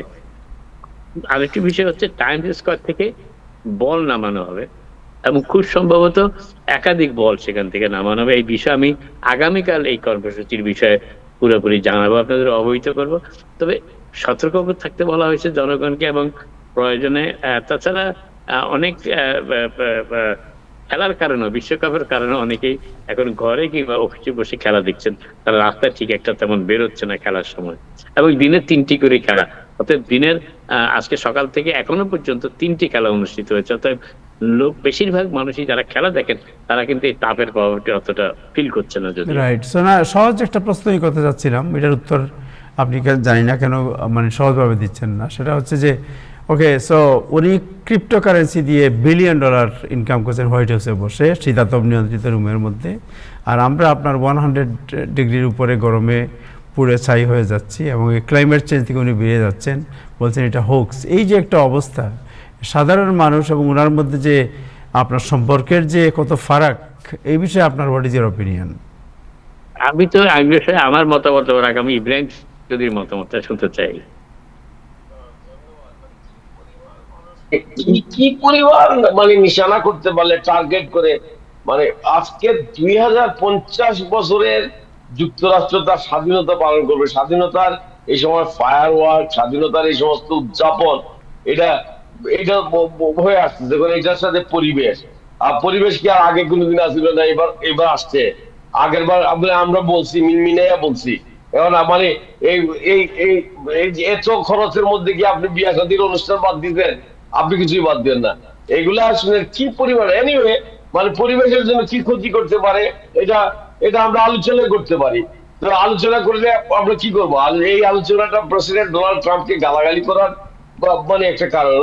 ক্রিপ্টো কারেন্সি বানাচ্ছেন উনি, কি ওখানে বসে ফকিরি করবেন নাকি নাকি মানে ওখানে জমজমে পানি বিতরণ করবেন? উনি ডোনাল্ড ট্রাম্প, তার নামে বড়ি বিক্রি হয়, সে কি মানে তার নামে বাণিজ্য হয়। এটা আপনার we should feel proud for them যে প্রেসিডেন্ট ডোনাল্ড ট্রাম্প এখন বিরাট বাণিজ্যের মানে পুঁজিবাদী দেশের প্রেসিডেন্ট, তার নামই একটা ব্র্যান্ড। তো এই সমস্ত জিনিসই আমরা মানে এই এই এই ঈর্ষাকাতর মানুষ তাকে হামলা করার নানান পথ, আর কিছু পায় না। যখন বাতাস গরম হয়েছে কেন, রৌদ্র বেশি উঠছে কেন, সূর্যের প্রখর বেশি কেন, এটার লাগিও পারলে ঘুরাই পেঁচাই ডোনাল্ড ট্রাম্পকে দায়ী করা। আজকে মানে গরম হলে কি হইতে পারে আমরা এই বিএম আতিকুজ্জামানের কাছ থেকে শুনি, পানি টানি খাওয়ার বুদ্ধি দিবেন ওনারা, মাথা ঠান্ডা রাখার বুদ্ধি দিবেন, এগুলো শুনি। কিন্তু এই আর প্রতি বছর গরম পড়লে যে গরম পড়ছে ইতিহাসে, আর মানে আমাদের আর কিছু লেখার নাই। ঠান্ডা পড়লে কয় ইতিহাসের আর মানে এরকম ঠান্ডা পড়ে নাই। মানে আপনি ঠান্ডা পড়লে অসুবিধা, গরম পড়লে অসুবিধা, এই আপনাদের মানে সুবিধা অনুযায়ী তো এমন কোনো গরম আজকে পড়ে নাই ভাই। আমরা বাংলাদেশ থেকে আসছি, মাঠের মানুষ, হয় কেউ মিছিল করছে, কেউ উনি সাংবাদিকতা করছে, উনি কেউ যে কৃষকের উনি যে উনি কৃষক কাজ প্যারিস করছে। এগ্রিমেন্ট উনি প্যারিস এগ্রিমেন্ট থেকে বেরিয়ে আসছেন আর যে এগুলো প্যারিস এগ্রিমেন্ট, এগুলো পয়সা খাওয়ার ব্যবস্থা। পয়সা আমি দিব, বলে পয়সা আমেরিকানরা দিব, আর আপনারা ওই সেমিনার করবেন এখানে। মানে এই সেমিনার টেমিনার বাদ, কাম টু দ্য অ্যাকশন। মানে এইগুলো এই মানে সারা এখন হচ্ছে পৃথিবীর যে বুকে আমি যা ইচ্ছা তা করবো, কেউ কিছু বলতে পারবে না। না, আমাদের পয়সায় প্যারিস সেমিনার করবেন আপনি, আমাদের ট্যাক্সের পয়সা, এটা তো আমেরিকার পয়সা, ডোনাল্ড ট্রাম্পের পয়সা না। আমার পয়সায় আপনারা সেমিনার করবেন, আমাদের ট্যাক্সের পয়সায়। আর ওখানে বসে এই নিয়ে বলবেন যে পরিবেশ বিপর্যয়ের জন্য আমেরিকা দেয়। না, তারা কেন গাড়ি চালায়? তারা কেন গাড়ি আতিক ভাই চালায়? আপনার কাছে তারা কেন আসতেছি। আপনাকে তারা কেন একটা সাইকেল কথা চলে জিজ্ঞেস না? করি, আপনি যে এই যে জি। অনবরত বলতেছেন রাইট ট্রাম্পের পক্ষে, আপনার যদি প্রশ্ন করি যে এই যে জুলাই স্বাধীনতা দিবস, এই স্বাধীনতা দিবসের যে ফায়ার ওয়ার্কস, আজকে জানেন যে মেইন স্ট্রিম মিডিয়াতে অনেকগুলো রিপোর্ট ছাপা হয়েছে যে এই ফায়ার ওয়ার্কস কী ধরনের প্রতিক্রিয়া সৃষ্টি করতে পারে এনভায়রনমেন্টের উপর। What is the answer? অনেক ধন্যবাদ। প্রথম আনসার হচ্ছে যে মেইন স্ট্রিম মিডিয়া কি, এই নাম বললেই আপনি নাম তালিকা বাইর করলেই মানে সেখানে বোঝা যাবে যে new York Times, Nile CBS, নাইলে আপনার টাইম টেলিভিশন, মানে এগুলো তো মেইন স্ট্রিম মিডিয়া কি, এগুলো ফেক মিডিয়া। আজকের এই দিনে আপনি মানে এগুলো মেইন স্ট্রিম মিডিয়া কি বলেন, এটা আমি খুঁজে পাতে বাইর করছি সারাদিনে। আচ্ছা যাই হোক, প্রশ্নটা ভ্যালিড। প্রশ্নটা কি হচ্ছে যে এটা কি মানে পরিবেশের উপর বা আমাদের পরিবেশের উপর কি ইম্প্যাক্ট করতে পারে। হ্যাঁ, এই ধরনের যে কোনো একটা বাতি জ্বললো, এটা পরিবেশের উপর ইলুমিনেশন করে। আমরা যখন জুড়ে শব্দ দূষণ হয়, আমাদের টলারেন্স লেভেল একটা ডেসিবেল আছে, এটা যদি 70-80 বা এটা 150 পর্যন্ত যায় ডেসিবেল শব্দ, সেই শব্দ দূষণ প্রাণীদের ক্ষতি হয়। কুকুর বিড়াল ঘরে থাকতে পারে না, মানে কান ফাটা চিৎকার যেমন হয়। তারপরে কার্বন মনোক্সাইডের প্রচুর বিস্ফোরণ হয়। আমাদের অর্থনৈতিক একটা বোঝা আছে, যেখানে আমাদের অনেক আইন শৃঙ্খলা বাহিনীকে কাজ করতে হয়, আমাদের গার্বেজ পরিষ্কার করতে হয়, আমাদের আশেপাশের যে জলাভূমি, নদী, এখানে ফ্লেম গুলা গিয়ে পড়ে বা ওখান থেকে উচ্ছিষ্ট ছাই পড়ে, এটা একটা বিপর্যয় আছে। কিন্তু এই বিপর্যয়টা নতুন করে হয় নাই। আপনি যখন বিয়ের দিন মানে মানে আপনার ছেলে, আপনার ভাই, আপনার বোনের বিয়ের উল্লাস করেন, ওখানে গার্বেজ হয়। আজকে আমেরিকার স্বাধীনতা দিবস 250 বছরে এই 4 জুলাই আমরা সেলিব্রেট করবো, যেখানে আমেরিকার ইতিহাসে সবচেয়ে শক্তিশালী প্রেসিডেন্ট, আমেরিকার এখানে অহংকার করার মতো একজন president, the president Donald Trump ক্ষমতায়। আমরা তাকে নিয়ে উদযাপন করবো। আপনি এর মধ্যে বাইর করছেন মানে খুঁজিয়া পাচ্ছেন যে এই কোন শিরোনাম হইলে ওনাকে আক্রমণ করা যায়। মানে এটা মানে ফেক মিডিয়া গুলা এইগুলা করতে করতে শুনেন, এই মিডিয়া গুলা they lost all of their credibility, বুঝছেন। ধন্যবাদ তাহের, আপনিও সেই মিছিলে আছেন, এর ব্যাপারে কোনো সন্দেহ থ্যাংক নেই। ইউ আপনাকে, আপনার সমালোচনার জন্য আপনাকে অনেক ধন্যবাদ। আতিক ভাই আপনার কাছে যাই।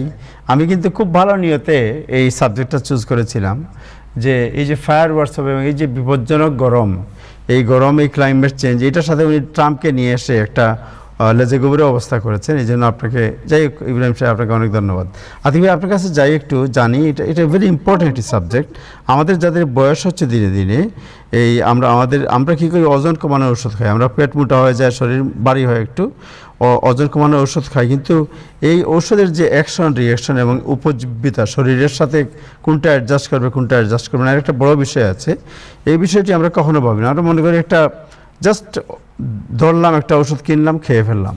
বাট এটা নিয়ে, এইটার ক্রিয়া প্রতিক্রিয়া কী হতে পারে আমাদের উপর, এই বিষয়টি কি আপনি মনে করেন যে আমাদের বিবেচনা করার প্রয়োজন? আসসালামু আলাইকুম তাহের ভাই, আমি ইব্রাহিম ভাই, আপনি এবং আমাদের প্রিয় নাজমুল ভাই, আপনাদের তর্ক বিতর্ক এবং হাস্যরস অত্যন্ত উপভোগ করছিলাম। এটা আরেকটু দীর্ঘস্থায়ী হলেও কোনো অসুবিধা ছিল না। তবে আমি ফ্লোরিডাতে থাকি, আমাদের তো টেম্পারেচার সবসময় হাই, আর আমার বাসার পিছনে ডিজনি ফায়ারওয়ার্ক হয় প্রতিদিন। মানে প্রত্যেকটা পার্কে ফায়ারওয়ার্ক হয়, এবং সেই ফায়ারওয়ার্ক প্রতিদিন প্রায় 1 ঘন্টারও বেশি সময় ধরে হয় 5টা পার্কে। জি হ্যাঁ, এটা নিয়ে বেশি কথা বলবো না। ফায়ারওয়ার্কের সাথে পরিবেশের কিছু রয়েছে, কিন্তু আমাদের ডিজনির কথা কিন্তু কেউ বলে না। আপনাদের 4th অফ জুলাইয়ের ফায়ারওয়ার্ক নিয়ে অনেক কথা হচ্ছে, জাস্ট একটা দিনের ব্যাপার। তো যাই হোক, আমি আমার প্রসঙ্গে আসি, যেটা খুব ইম্পর্টেন্ট।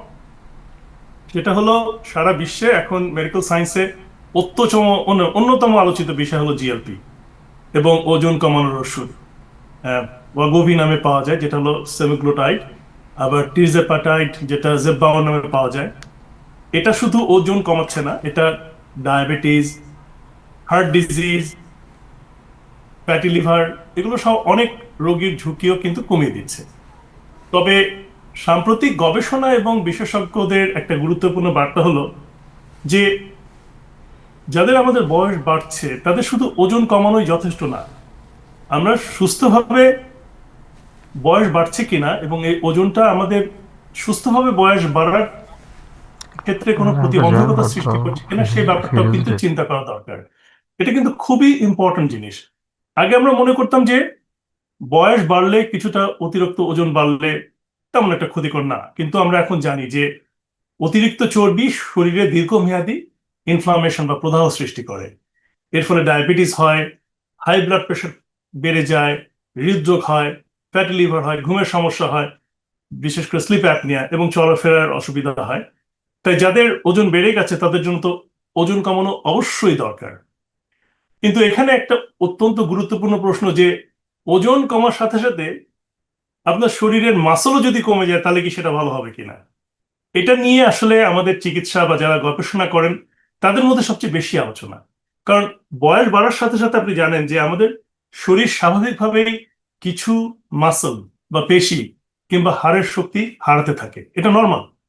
এবং যদি ওজন কমানোর সময় আমাদের মাসলও কমে যায় তাহলে কিন্তু ভবিষ্যতে দুর্বলতা, পড়ে যাওয়া, পড়ে যে হাড় ভেঙে ফেলা এবং দৈনন্দিন যে কাজ করা সেটার ক্ষমতাও কমে যেতে পারে। তাই এখানে আমরা ডাক্তাররা শুধু ওজন কমানোর জন্য ওজন যে কমছে সেই সংখ্যাটাও দেখছি না, আমরা কিন্তু একই সাথে দেখছি যে কোনটা বেশি কমছে, চর্বি নাকি মাসল। তো সেক্ষেত্রে একটা আশার খবর আছে। সম্প্রতি গবেষণায় দেখা গেছে যে এই সমস্ত ওষুধ আমাদের লিন মাস বা মাসল মাস যে কমে যায় বলে যে ধারণা করা হচ্ছিল সেটা কিন্তু সম্পূর্ণভাবে মাসল না। এটা প্রধান একটা অংশ আসে কিন্তু লিভারের অতিরিক্ত চর্বি কমে যাওয়ার কারণে। তার মানে লিভারের আকার আস্তে আস্তে স্বাভাবিক হতে থাকে। এবং আরেকটা অন্যতম বিষয় হলো এই গবেষণায় যারা অংশগ্রহণ করেছিল তাদের শারীরিক শক্তি কিংবা কর্মদক্ষতার কোনো উল্লেখযোগ্য ভাবে মানে ক্ষতি হয়নি বা কমে যায়নি। তার মানে কি? তার মানে এখানে পেশির যে পরিমাণ বা মাসেলের যে পরিমাণ সেটা কমছে কিন্তু সিগনিফিকেন্টলি কমছে না। তো এই জন্য একটা জিনিস মনে রাখতে হবে, আমাদের যাদের বয়স বাড়ছে এবং আমরা যারা ওবিস তারা যদি এই ওষুধগুলো খায়, GLP-1 যদি খায়, তাদের প্রতিদিন পর্যাপ্ত পরিমাণ প্রোটিন বা শর্করা জাতীয় খাদ্য গ্রহণ করতে হবে। একই সাথে ওজন কমানোর জন্য অনেকে খুব কম খেয়ে ফেলেন, সেটা কিন্তু খুব খারাপ। শরীরের জন্য প্রয়োজনীয় যেটা প্রোটিন সেটা কিন্তু খেতে হবে, যাতে আমাদের মাসলের যে ক্ষতিটা হচ্ছে বা দ্রুত ক্ষয় যেটা হচ্ছে সেটা যাতে আমরা প্রতিহত করতে পারি। দ্বিতীয়ত হলো খুব ইম্পর্ট্যান্ট, রীতিমতন রেজিস্ট্যান্ট কিংবা শক্তিবর্ধক ব্যায়াম করতে হবে। শুধু হাঁটা না, হালকা ওজন তোলা কিংবা রেজিস্ট্যান্ট ব্যান্ড ব্যবহার করা কিংবা নিজের শরীরের ওজন দিয়ে নিজে ব্যায়াম করা, এগুলো খুব ইম্পর্ট্যান্ট, ফ্রি হ্যান্ড এক্সারসাইজ যেটাকে বলে। এবং সপ্তাহে অন্তত 2 থেকে 3 দিন এরকম ব্যায়াম করতে হবে মাসল প্রিজার্ভ করার জন্য, পেশি সংরক্ষণ করার জন্য। তৃতীয়ত হলো চিকিৎসকের নিয়মিত ফলো আপ করা অত্যন্ত জরুরি। কারণ এই ওষুধ খাবার জন্য সবার কিন্তু একইভাবে ওজন কমবে না, অনেকের বাড়বে, অনেকে কমবে, এবং অনেকের কিছু কমপ্লিকেশন হতে পারে। এবং বিশেষ করে যাদের কিডনি, লিভার কিংবা গল ব্লাডারের কোনো জটিলতা থাকে সেক্ষেত্রে কিন্তু চিকিৎসককে খুব কুইকলি সেটাকে হ্যান্ডেল করতে হবে। তো আরেকটা গুরুত্বপূর্ণ জিনিস হলো, অনেকে মনে করেন যে আমি কয়েক মাস ওষুধটা খেলাম, আমার একটা স্থায়ী সমাধান হয়ে গেল, কিন্তু বাস্তবতা হলো ভিন্ন। গবেষণায় দেখা গেছে যারা ওষুধ বন্ধ করছে, ওষুধ বন্ধ করার পর কিন্তু অনেকেরই আবার ওজন বাড়তে পারে। তাই মনে রাখতে হবে যে GLP-1 মেডিসিন কিন্তু কোনো ম্যাজিক ইনজেকশন না, এটা একটা দীর্ঘমেয়াদী চিকিৎসা পরিকল্পনার একটা অংশ। এর সাথে খাদ্যাভ্যাস, নিয়মিত ব্যায়াম এবং আরেকটা ইম্পর্টেন্ট জিনিস আপনাদেরকে বলবো, সেটা হলো নির্ভরযোগ্য উৎস থেকে ওষুধ গ্রহণ করা উচিত। এটা কিন্তু খুব ইম্পর্টেন্ট। কারণ এখন দেখা যাচ্ছে মানুষের তো একটা সিগনিফিকেন্ট মানে বলতে পারেন যে সবাই চাচ্ছে এই ওষুধটা, এবং অনেক মানুষ কিন্তু প্রেসক্রিপশন ছাড়া বা অনলাইনে কিছু অনির্ভরযোগ্য উৎস থেকেও কিন্তু ওষুধ সরবরাহ করছে এবং সেখান থেকে ওষুধ সংগ্রহ করছে। এটি কিন্তু অত্যন্ত বিপজ্জনক হতে পারে। সবসময় রেজিস্টার্ড চিকিৎসকের পরামর্শ এবং নির্ভরযোগ্য উৎস থেকে আপনাকে এই ওষুধটা নিতে হবে। আরো একটা ইম্পর্টেন্ট কথা বলি, যেটা সবার শেষে আমি বলতে চাই, সেটা হলো আমরা যখন ওজন কমানোর কথা বলি, শুধু দাঁড়িপাল্লার মাধ্যমে যে আপনি সংখ্যা কমে গেল সেটা চিন্তা করলে হবে না। আপনার লক্ষ্য হলো চর্বি কমানো, কিন্তু আপনার পেশিকে শক্তিশালী করা, আপনার হার্টকে ভালো রাখা এবং ভালোভাবে চলাচল করা এবং স্বাধীনভাবে জীবনযাপন করার সক্ষমতা যাতে থাকে সেদিকে লক্ষ্য রাখতে হবে। GLP-1 আমরা যারা চিকিৎসা বিজ্ঞানে কাজ করি আমরা জানি যে এটা একটা যুগান্তকারী অগ্রগতি চিকিৎসা বিজ্ঞানের, এবং এর সর্বোচ্চ সুফল পেতে গেলে ওষুধের পাশাপাশি আপনাদের নিয়মিত খাবার খেতে হবে, নিয়মিত ব্যায়াম করতে হবে, নিয়মিত প্রোটিন খাবার গ্রহণ করতে হবে এবং একজন চিকিৎসকের নিয়মিত তত্ত্বাবধানে থাকতে হবে। তো আমাদের সবার মনে রাখতে হবে। থ্যাংক ইউ ফর তাহের ভাই যে আপনি একটা ইম্পর্টেন্ট ব্যাপার নিয়ে এসেছেন। আমাদের শুধু ওজন কমানোর লক্ষ্য না, সুস্থভাবে কর্মক্ষম থেকে দীর্ঘ জীবন উপভোগ করাই হলো আমাদের প্রকৃত লক্ষ্য। So this is very important for all of us. Thank you so much, thank you. আমার মনে হয় যে আমরা যারা এখানে আছি প্রত্যেকের এই বিষয়ে, জি ইব্রাহিম সাহেব বলেন, জুড়ে বলেন, একটু শুনতে পাচ্ছি না। আমার একটা প্রশ্ন ছিল আতিকুজ্জামান ভাইয়ের সাথে, যে এইটা কি, যেমন আমাকে মুনজারোলা একটা ইনজেকশন দেয়, এটা কি সেই জিনিস? এবং তাইলে আমি এটা প্রায় বছর খানেক দিচ্ছি এবং এটা দেওয়ার পরে যে আমার ধৈর্য এবং সহনশীলতা একটু বেড়ে গেছে, আমি আগের মতো মিজাজ খারাপ করি না। তো এটা আপনার স্টাডিতে কাজ করতে পারে, মানে এবং এটা তো অত্যন্ত ব্যয়বহুল। আতিক ভাই, তো সাধারণ মানুষ এইটা নাগালে যাবে কেমনে? এটার কি কোনো আর বিকল্প ব্যবস্থা আছে? আপনি মানে যে ক্লাসের ওষুধটার কথা বললেন মানজারো কিন্তু এই একই ক্লাসের মধ্যে পড়ে না, এটা ভিন্ন ক্লাসের, তবে এটার একটা ওজন কমানোর একটা ইফেক্ট আছে। মানজারো অনেকভাবে কাজ করে এবং তার মধ্যে একটা জিনিস হলো আপনার ব্লাড সুগার মেটাবলিজম, সেটাকে কিন্তু খুব ভালোভাবে কন্ট্রোল করে। যখন ব্লাড সুগারটা কন্ট্রোলে থাকে না তখন তো অবশ্যই তার অনেকগুলো ইফেক্ট আছে। তার মধ্যে একটা ইফেক্ট কিন্তু মেজাজ খিটখিটে হওয়া যাওয়া, ধৈর্য কমে যাওয়া। এবং মানজারো যখন কেউ খায় সেটা ওজন কমিয়ে দেয়, লিভারের উপরে কাজ করে, আমাদের গ্লাইকোনিওজেনেসিস গ্লাইকোলাইসিসের উপরে কাজ করে। তখন দেখা যায় যে আমাদের গ্লুকোজ যেমন সুন্দরভাবে কন্ট্রোল হয়, অ্যাট দ্য সেম টাইম আপনি ওজনও কমাতে থাকেন। এবং সে কারণে যেহেতু আপনার গ্লুকোজের কন্ট্রোলটা, গ্লাইসেমিক কন্ট্রোল আমরা বলি মেডিকেল টার্মে, ওটা ভালো হয়ে যায়, তখন এই যে খিটখিটে মেজাজের কথা যেটা বললেন সেটা কমে যায়, ঘুম ভালো হয় এবং মাসল চর্বিতে, লিভার থেকে চর্বি বের হয়ে যায়, মাসল থেকে চর্বি যায় না, মাসলের যে স্ট্রেংথ সেটাকে সংরক্ষণ করে। সো এই জন্য মানজারো হলো খুব ইউনিক একটা মেডিকেশন। এবং GLP-1 যেটা, সেটা ডিফারেন্ট ভাবে কাজ করে, অন্যভাবে কাজ করে। এবং আমরা কিন্তু যারা GLP-1 খায় ইব্রাহিম ভাই, তাদেরকেও কিন্তু দেখছি যে একইভাবে কাজ করে। তাদের লিভারের ফ্যাট কমিয়ে দিচ্ছে, ওজন কমে যাচ্ছে, তাদের গ্লুকোজ কন্ট্রোল নর্মাল হয়ে যাচ্ছে, তাদের ব্লাড প্রেশার নর্মাল হয়ে যাচ্ছে এবং তাদের মধ্যে আগে যে খিটমিটে ভাব ছিল, অনেকে অনেক কিছু মনে রাখতে পারতো না, বলো যে আমি ওষুধ খাওয়া শুরু করার পর থেকে আমার স্মরণ শক্তি ভালো হয়ে গেছে।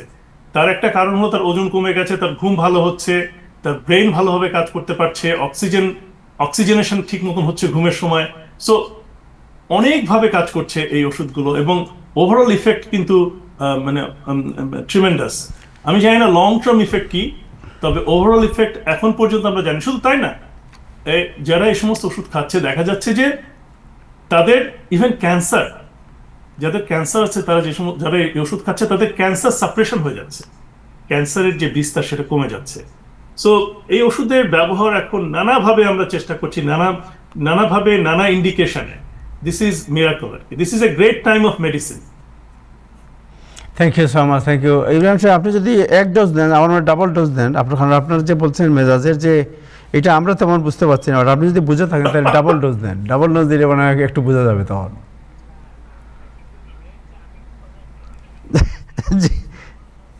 যে একটু জুড়ে বলেন,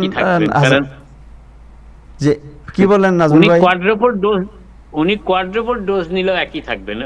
পরিবর্তন হবে না তেমন। কারণ ডাবল নিলে মনে হয় একটু আরেকটা প্রতিক্রিয়া যেটা- বোঝা যাবে। না, আমি আমি আমি আতিক ভাইকে একটা প্রশ্ন করতে চাচ্ছি, বল।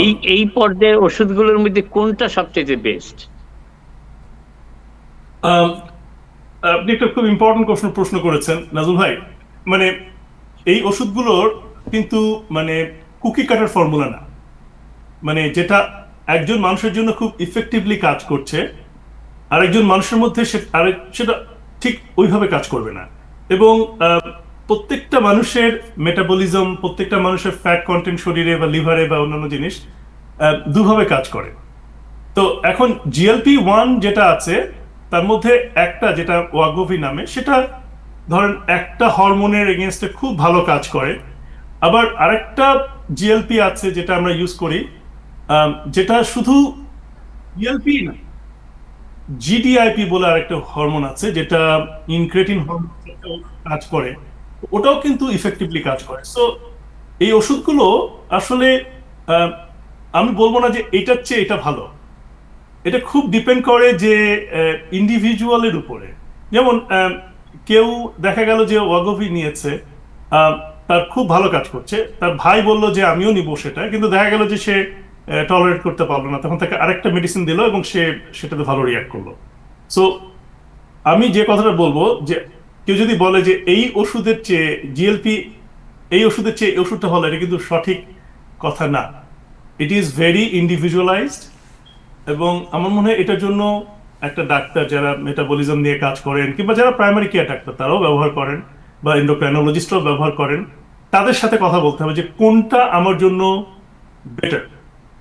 বিকজ এন্ডোক্রিনোলজিস্ট মানে ডায়াবেটিক ডাক্তার? হ্যাঁ, ডায়াবেটিস ডাক্তার, জি। থ্যাংক ইউ সো তারা মাচ। শুধু ডায়াবেটিস না, তারা মেটাবলিজম এবং আরো অন্যান্য জিনিস নিয়ে কাজ করেন। এন্ড তারা কিন্তু প্রচুর পেশেন্টকে এটা দিচ্ছেন। ইভেন আমার ফ্যাটি লিভার পেশেন্টকেও দেখি আমার কাছে আসার আগে তারা ওষুধ শুরু করে দিয়েছেন। সো তারা কিন্তু একটা বড় ভূমিকা রাখছেন এইসব ওষুধ দেওয়ার ক্ষেত্রে। রাইট, থ্যাংক ইউ আতিক ভাই, আপনাকে অনেক ধন্যবাদ সময় দেওয়ার জন্য। অনেক ধন্যবাদ, ভালো থাকবেন। বিউটিফুল। খুব ইম্পর্টেন্ট একটা ম্যাটার নিয়ে এসেছেন তাহির ভাই, আপনাকে অনেক ধন্যবাদ। Thank you so much, thanks আপনার সময়ের জন্য। সবাই আমি ভালো জানি থাকবেন, ভালো থাকবেন। সব আপনিও ভালো থাকবেন। ইব্রাহিম থ্যাংক ভাই, ইউ। আপনার পোস্টগুলো খুব এনজয় করছি। ওয়ার্ল্ড কাপে আপনার সরব উপস্থিতি দেখে খুব ভালো লাগছে। Thank you, thanks. দর্শক, আমাদের সাথে আছেন জনাব আরিফের সাথে কথা বলবো। আর আমাদের সাথে আছেন জনাব মোহাম্মদ আলী, বাংলাদেশ সোসাইটির সাধারণ সম্পাদক, এবং আগামী যে নির্বাচন হবে সোসাইটির নির্বাচনে আবারও তিনি সাধারণ সম্পাদক পদপ্রার্থী। আমাদের সাথে আছেন জনাব ফিরোজ আহমেদ, যিনি সাধারণ সম্পাদক পদপ্রার্থী অন্য এক প্যানেল থেকে, এবং আমাদের সাথে আছেন প্রধান নির্বাচন কমিশনার জনাব আবু নাসের। আপনাদের সবাইকে শুভেচ্ছা জানাচ্ছি। আমি জানি আপনারা সবাই ব্যস্ত এখন নির্বাচনের বিভিন্ন প্রস্তুতি নিয়ে, বাট এর আগে আপনাদের প্রতিবেশ সম্পর্কে জানা দরকার, এবং এই বিষয়টি আমি আগে আমাদের আরিফ আপনার কাছে জেনে নিই যে কালকে থেকে যে হিট ওয়েভ শুরু হচ্ছে, এটার একটু জাস্ট সংক্ষেপে যদি একটু জেনে নিই যে আমাদের কি হতে পারে এবং কিভাবে চলা উচিত আমাদের। আমি খুব সংক্ষেপেই বিষয়টি বলবো যে যেখানে আবহাওয়াবিদরা বলছেন যে 105 থেকে 110 ডিগ্রি ফারেনহাইট হতে পারে। তো আমি একটু স্টাডি করে যেটা দেখলাম যে 2006 সালে 90 থেকে 100 ডিগ্রি ফারেনহাইটসে অনেক মানুষের মৃত্যু হয়েছিল। আর সর্বশেষ 100 ডিগ্রি ফারেনহাইট 2012 সালে যেটা হয়েছিল, সেখানে 18 জুলাই 2012-তে সেখানেও দেখা গেছে যে অনেকে অসুস্থ হওয়ার খবর আমরা পেয়েছি। তো যুক্তরাষ্ট্রের যেটা সর্বোচ্চ রেকর্ড তাপমাত্রা 134 ডিগ্রি ফারেনহাইট, যেটা 10 জুলাই 1913 সালে হয়েছিল ক্যালিফোর্নিয়ার ডেথ ভ্যালি, ওই এলাকায়, ওই জায়গাটাতেই আমরা দেখলাম যে অনেক মানুষ তখন মানে হিট স্ট্রোকে আহত হয়েছিল। তো মূল যে মেসেজটা, যে এইবারের ব্যাপারটা হিট ডোম যেটা বলা হচ্ছে, আবহাওয়াবিদরা বলছে যে এই অবস্থাটা খুবই একটু ডিফারেন্ট হতে পারে। কারণ যদিও তাপমাত্রা 105 থেকে 110 ডিগ্রি ফারেনহাইটস এর কথা বলা হচ্ছে, কিন্তু এটা 2012 সালে বলা হচ্ছিল যে এই 100 ডিগ্রি পর্যন্ত উঠেছিল। আর সর্বোচ্চ তাপমাত্রার কথা বললাম। এখন এই মুহূর্তে চিকিৎসকরা স্পেশালি বলেছেন যে যতটুকু পারা যায়, যদি মানে অনেক বেশি তাপমাত্রা, তাপদাহটা বেশি থাকে, যতটুকু সম্ভব সেটাকে অ্যাভয়েড করা, অলওয়েজ কুলিং এর মধ্যে থাকা, এবং খাওয়া দাওয়ার ব্যাপারে বিশেষ সতর্কতার কথা চিকিৎসকরা বলেছেন যে এই সময় অনেক বেশি ভারী খাবার, অর্থাৎ যে খাবারগুলো চর্বিযুক্ত কিংবা অনেক বেশি স্পাইসি ফুড, সেগুলো কিছুটা অ্যাভয়েড করার কথা বলেছেন, এবং যতটুকু পারা যায় ঠান্ডা পানি কিংবা পানি জাতীয় যে ড্রিঙ্কস গুলো মানে পেটে ডিফারেন্টলি ইফেক্ট করবে না, সেগুলোর দিকে একটা বিশেষ নজর দেওয়ার কথা বলেছেন। আমার কাছে এই পর্যন্ত ছিল খবর। Thank you so much, thank you, আপনাকে অনেক ধন্যবাদ। যাই জনাব মোহাম্মদ আলী আপনার কাছে প্রথম, দেন আমি শেষে আসবো আবু নাসের আপনার কাছে, কারণ দুজনের বক্তব্য আগে শুনে নেই। জনাব মোহাম্মদ আলী, আপনার কাছে জানতে চাই যে গতকালকে নির্বাচনে বাংলাদেশ সোসাইটি নির্বাচনে আপনার ভোটার সংগ্রহের দিন লাস্ট ডেট ছিল। আপনি তো এখনও সোসাইটির যে সেক্রেটারি, আপনার কাছে জানতে চাই যে কত ভোটার সংগ্রহ করেছেন আপনারা? জি, আপনার কথা একটু জোরে বলুন, শুনতে পাচ্ছি। আনমিউট করতে হবে, আপনার সাউন্ড মিউট হয়ে আছে আপনার। তার ভাই, আপনাকে অনেক অনেক ধন্যবাদ। বাংলাদেশ সোসাইটির বিষয়ে আপনি সবসময় আমরা বাংলাদেশ সোসাইটিকে পজিটিভ হিসাবে আপনার টিভিতে আপনি উপস্থাপনা করে থাকেন এবং বিভিন্ন তথ্য দিয়ে থাকেন। আমি আপনার মাধ্যমে বাংলাদেশ সোসাইটির পক্ষ থেকে সকল সদস্য হয়েছেন যারা লাস্ট ডে পর্যন্ত ভোটার হয়েছেন তাদেরকে ধন্যবাদ জানাচ্ছি। বাংলাদেশ সোসাইটির প্রতি মানুষের আগ্রহ দিন দিন বেড়েছে, তার একটা প্রমাণ, এবং এর মাধ্যমে বাংলাদেশ সোসাইটি সর্ববৃহৎ এই প্রবাসী সংগঠনকে একটা শক্তিশালী মাধ্যম হিসাবে আমরা দেখতে পাচ্ছি। আপনারা জানেন কালকে মানুষ স্বতঃস্ফূর্তভাবে সদস্য জমা দিয়েছে এবং সেখানে একটা আনন্দ উৎসবে পরিণত হয়েছে। আপনি নিজেও সেখানে এসেছেন যে আমাদের আমরা যেভাবে বলেছিলাম যে 6টার সময় সন্ধ্যা 6টায় বন্ধ হয়ে যাবে, ঠিক সেইভাবে কিন্তু বন্ধ হয়েছে, এবং আমরা 6টা 1 মিনিটও কেউ ঢুকতে পারেনি। আমরা সেই গঠনতন্ত্রকে ফলো করেছি, আমাদের টাইমটাকে স্কেজুলকে ফলো করেছি। এটা ছিল আমাদের বাংলাদেশ সোসাইটির বর্তমান কমিটির একটা বলিষ্ঠ নেতৃত্বের একটা প্রমাণ, এবং বাংলাদেশ সোসাইটি বিগত 2টি বছর যেভাবে কাজ করেছে, মানুষের পাশে গিয়েছে, সেই হিসাবে বাংলাদেশ সোসাইটির এই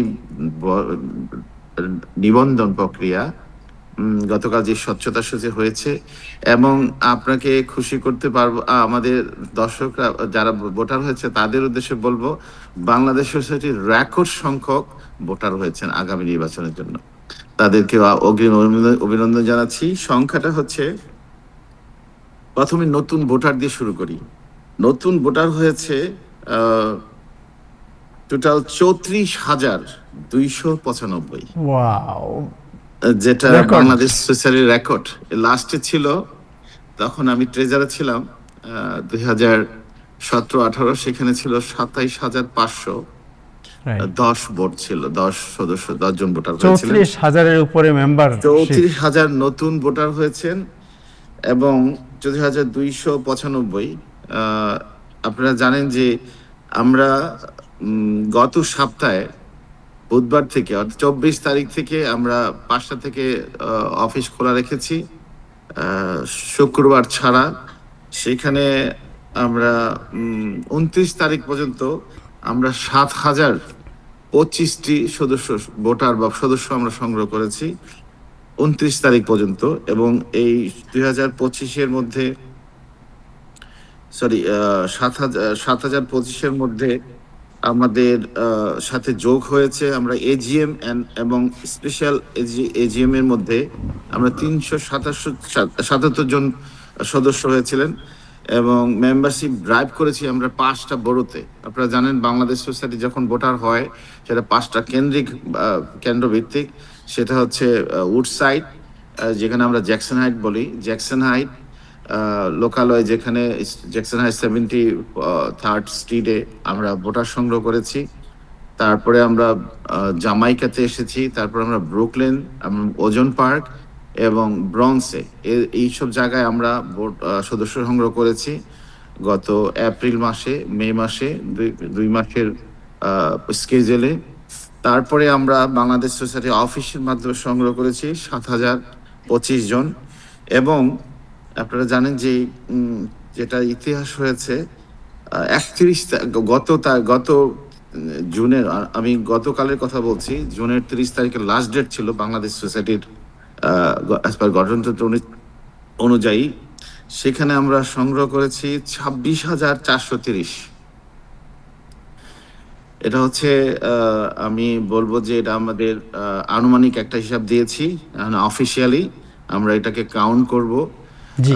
আমরা কাউন্ট করার মাধ্যমে এটা আবার পূর্ণাঙ্গ আমরা একটা আপনার মিডিয়ার মাধ্যমে আমরা জানাবো।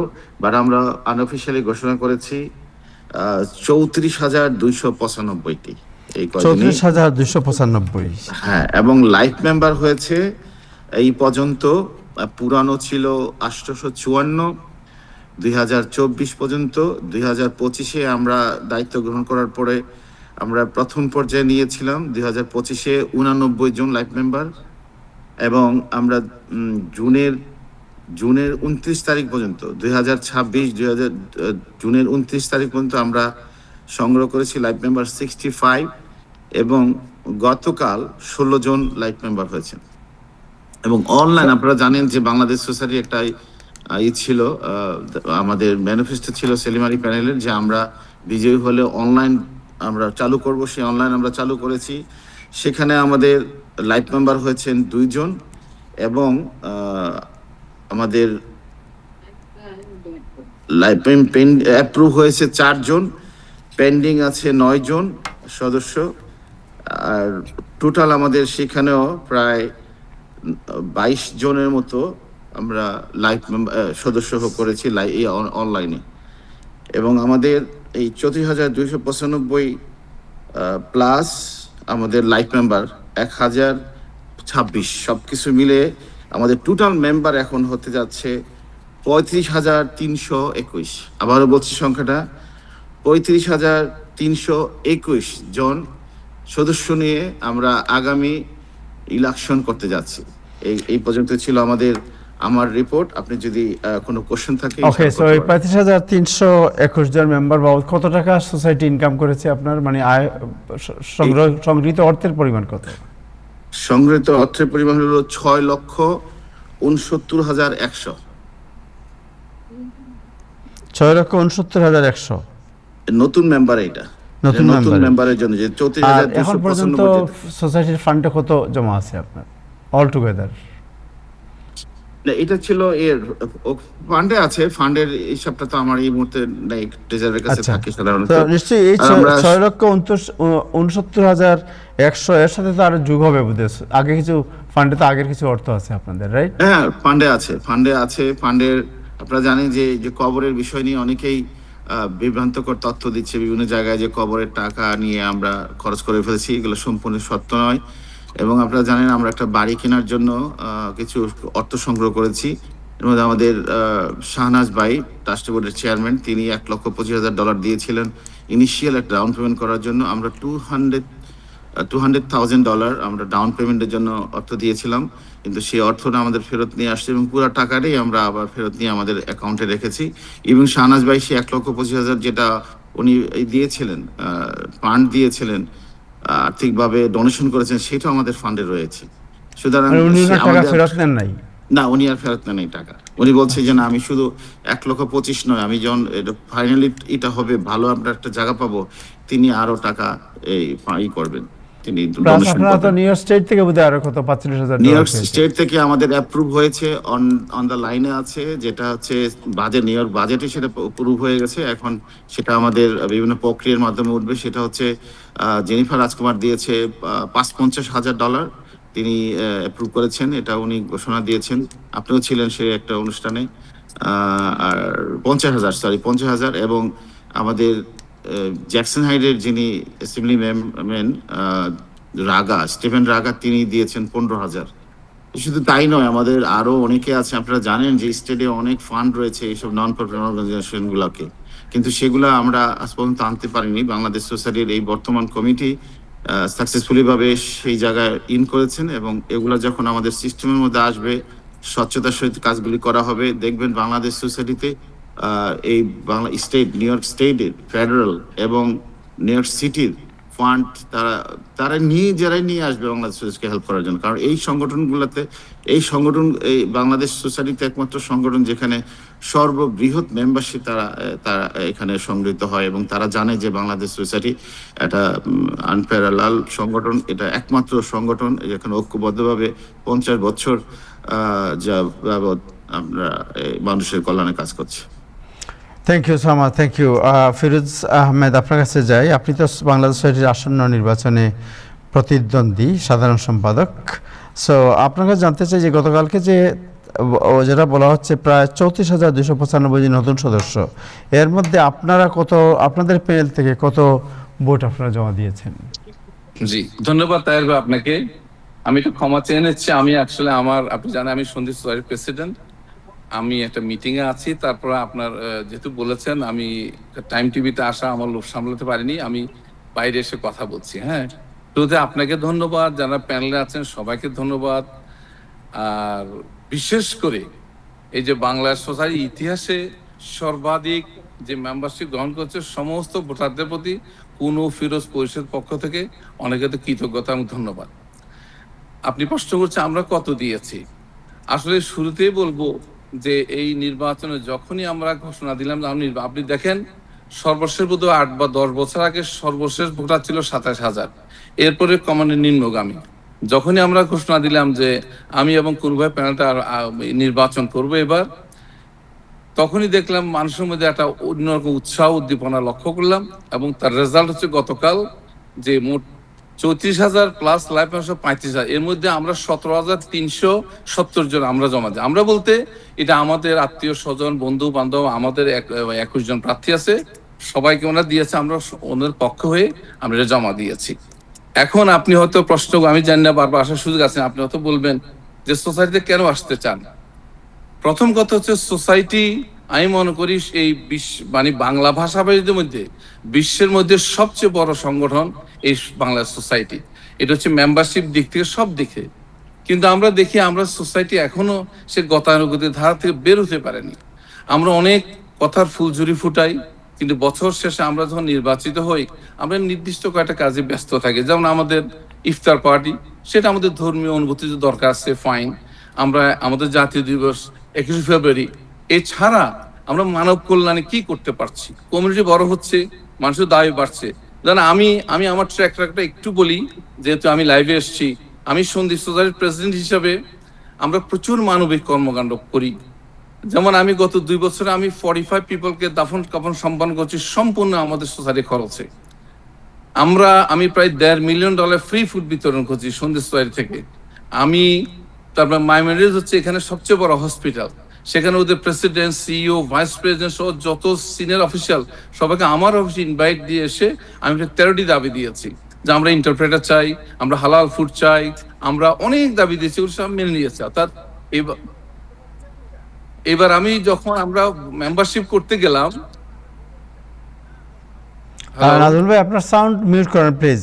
আচ্ছা, এবার যখন আমরা মানুষের কাছে যাচ্ছি যে ভাই উৎসাহিত করছে আপনি ভোটার হন, বাংলা সোসাইটির সবচেয়ে বড় অর্গানাইজেশন, প্রথম প্রশ্ন যে আমাদের করে যে সোসাইটি আমাদের জন্য কি করেছে বলেন গত 10 বছরে, আমাদের মানব কল্যাণে কি করেছে। আমরা শুধু এই যেমন আজকে $7 লাখ জমা হলো, আর কিছু আছে, আমরা শুধু ইফতার পার্টি আর 21 ফেব্রুয়ারি করে দিয়ে বছর শেষে দেখা যায় আমাদের ফান্ডে কিছুই থাকে না। সুতরাং আমরা চাই মানবিক কর্মকাণ্ড করব। সোসাইটি বড় হয়েছে, মানুষের ডিমান্ড বেড়েছে, মানুষ চাই যে আমরা মানুষের জন্য কিছু কাজ করি, সে উদ্দেশ্য নিয়েই। কারণ আমার ট্র্যাক রেকর্ড, এখন যদি সময় থাকলে আমি আরো অনেক কিছু বলতে পারি। আমরা মানুষের জন্য কিছু কাজ করতে যাই, যেগুলি আমরা মানুষকে বলেছি। যদি আমরা ফর্মাল ক্যাম্পেইন শুরু করিনি, কিন্তু যত জনকে বলেছে যে ঠিক আছে যদি আমাদের একবার সুযোগ দেন আমরা চেষ্টা করব জনসম্পৃক্ত কাজ করে যাও। যেমন একটা সময় সোসাইটি ছিল একটা নির্দিষ্ট অঞ্চলে, তখন দাবি উঠলো এটাকে গণমুখী করা হোক, অর্থাৎ সর্বত্র ছড়িয়ে দেওয়া হোক। এটি গণমুখী হয়েছে। এখন 5টি বড়তে এটা ভোট কেন্দ্র হয়, মানুষ হচ্ছে। একসময় এটা লং আইল্যান্ড বেস ছিল, এখন দাবি উঠেছে এটাকে জনসম্পৃক্ত এবং জনবান্ধব করতে হবে, অর্থাৎ মানুষের কল্যাণে কাজ করতে হবে। সেই উদ্দেশ্য নিয়ে, সে ব্রত নিয়ে আমরা কোনো ফিরোজ পরিষদ আমরা এখানে কাজ করতে চাই। যিনি আমার সভাপতি পদপ্রার্থী জনাব আজমল হোসেন কুনু, উনি আপনারা চিনেন, উনি সোসাইটির সাবেক সভাপতি, উনি জালালাবাদের প্রেসিডেন্ট ছিলেন, বিএনএ প্রেসিডেন্ট ছিলেন, উনি যথেষ্ট এক্সপিরিয়েন্স আর আমারও এই ক্ষুদ্র ক্ষমতায় আমি আমার কথা, আমি সন্দীপ সোসাইটির প্রেসিডেন্ট, আমি ফুবানার জেনারেল সেক্রেটারি এবং কমিউনিটি বোর্ড 12 এর মেম্বার, অর্থাৎ আমাদের দুজনের যে অভিজ্ঞতা, এই অভিজ্ঞতা কাজে লাগে। আমরা চাই এই বাংলা সোসাইটি যেহেতু সবচেয়ে বড় অর্গানাইজেশন, আমরা জনসম্পৃক্ত, জনকল্যাণে, মানবিক কল্যাণে যে কাজগুলো, আমরা সে কাজগুলো করতে চাই। Thank you so much, thank you, আপনাকে অনেক ধন্যবাদ। মহোদয়, আপনার কাছে আমি আসি, একটু বাংলাদেশ সোসাইটি নির্বাচন কমিশনার যিনি, ওনার সাথে একটু আলাপ করে নিই, দেন আপনার কাছে আমি আবার আসবো। জনাব আবু নাসের, আপনি কি শুনতে পাচ্ছেন? শুনতে পাচ্ছেন আপনি? জি জি, আমি শুনতে পাচ্ছি তাহের ভাই। থ্যাংক ইউ সো মাচ আপনাকে জয়েন করার জন্য। আমি জানি যে it's a huge challenge to আপনার সাকসেসফুল এই নির্বাচনকে সম্পন্ন করা। 34,000, প্রায় 35,000 ভোটার, এই 35,000 ভোটারকে আপনার নিয়ে এই নির্বাচন সম্পন্ন করা, ইটস এ রিয়েলি, আমার মনে হয় বাংলাদেশের বাইরে এত বড় ইলেকশন অন্য কোন সংগঠন করে কিনা আমার সন্দেহ আছে। বাট আপনি কি বলবেন যে how we are going to organise this big আপনার ইভেন্ট? তাহের ভাই, হ্যাঁ, আপনাকে ধন্যবাদ, এবং আপনার টাইম টিভির আজকে ততগুলো দর্শক আছেন যে যেখান থেকে দেখতেছেন, সবাইকে আমি ধন্যবাদ জ্ঞাপন করছি, এবং ধন্যবাদ জ্ঞাপন করছি বাংলাদেশ সোসাইটির সম্মানিত সেক্রেটারি জনাব মোহাম্মদ আলী সাহেব, এবং সন্দীপ সমিতির সভাপতি, এবং অনেক পরিচিত ব্যক্তিত্ব এবং সম্ভাব্য প্রার্থী, আমি হয়তো কাগজ বলতে পারবো না, প্রার্থী, সম্ভাব্য প্রার্থী ফিরোজ ভাই এবং নাজমুল ভাই, আপনাদেরকে দেখে সবাইকে আমি ধন্যবাদ জ্ঞাপন করছি। বাংলাদেশ সোসাইটির ইতিহাসে এবার সবচেয়ে অনেক বড় একটা চ্যালেঞ্জ, এই যে 35,321 ভোট, এটা অতীতে কখনো ছিল না। সর্বশেষ হাইস্ট ভোট ছিল নয়ন আলী পরিষদের 21,510 জন। সেই পরিচালনা বোর্ডের আমি তাদের একটা প্যানেলের চেয়ারম্যান ছিলাম, এবং বিশাল অঙ্কের এই যে ভোটার হলো, এবার ভোটারদেরকে নিয়ে এটাতে আমি একদিক থেকে আনন্দিত এবং খুশি। আমি গতকালকে বাংলাদেশ সোসাইটির অফিসে গিয়েছিলাম, সবাই সুন্দর হাসি মুখে, সুন্দর পরিবেশে তাদের ভোটগুলো জমা দিয়েছে।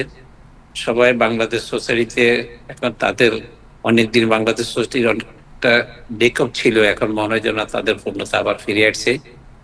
এই বিশাল অঙ্কের ভোট নেওয়ার জন্য আমরা সবসময়, আমি আপনাদের কাছে এবং সবার কাছে, এবং আজকে যে 35,321 জন ভোটার হয়েছেন সবার কাছে আমি স্বচ্ছ একটা ক্লিয়ার মেসেজ দিতে চাই।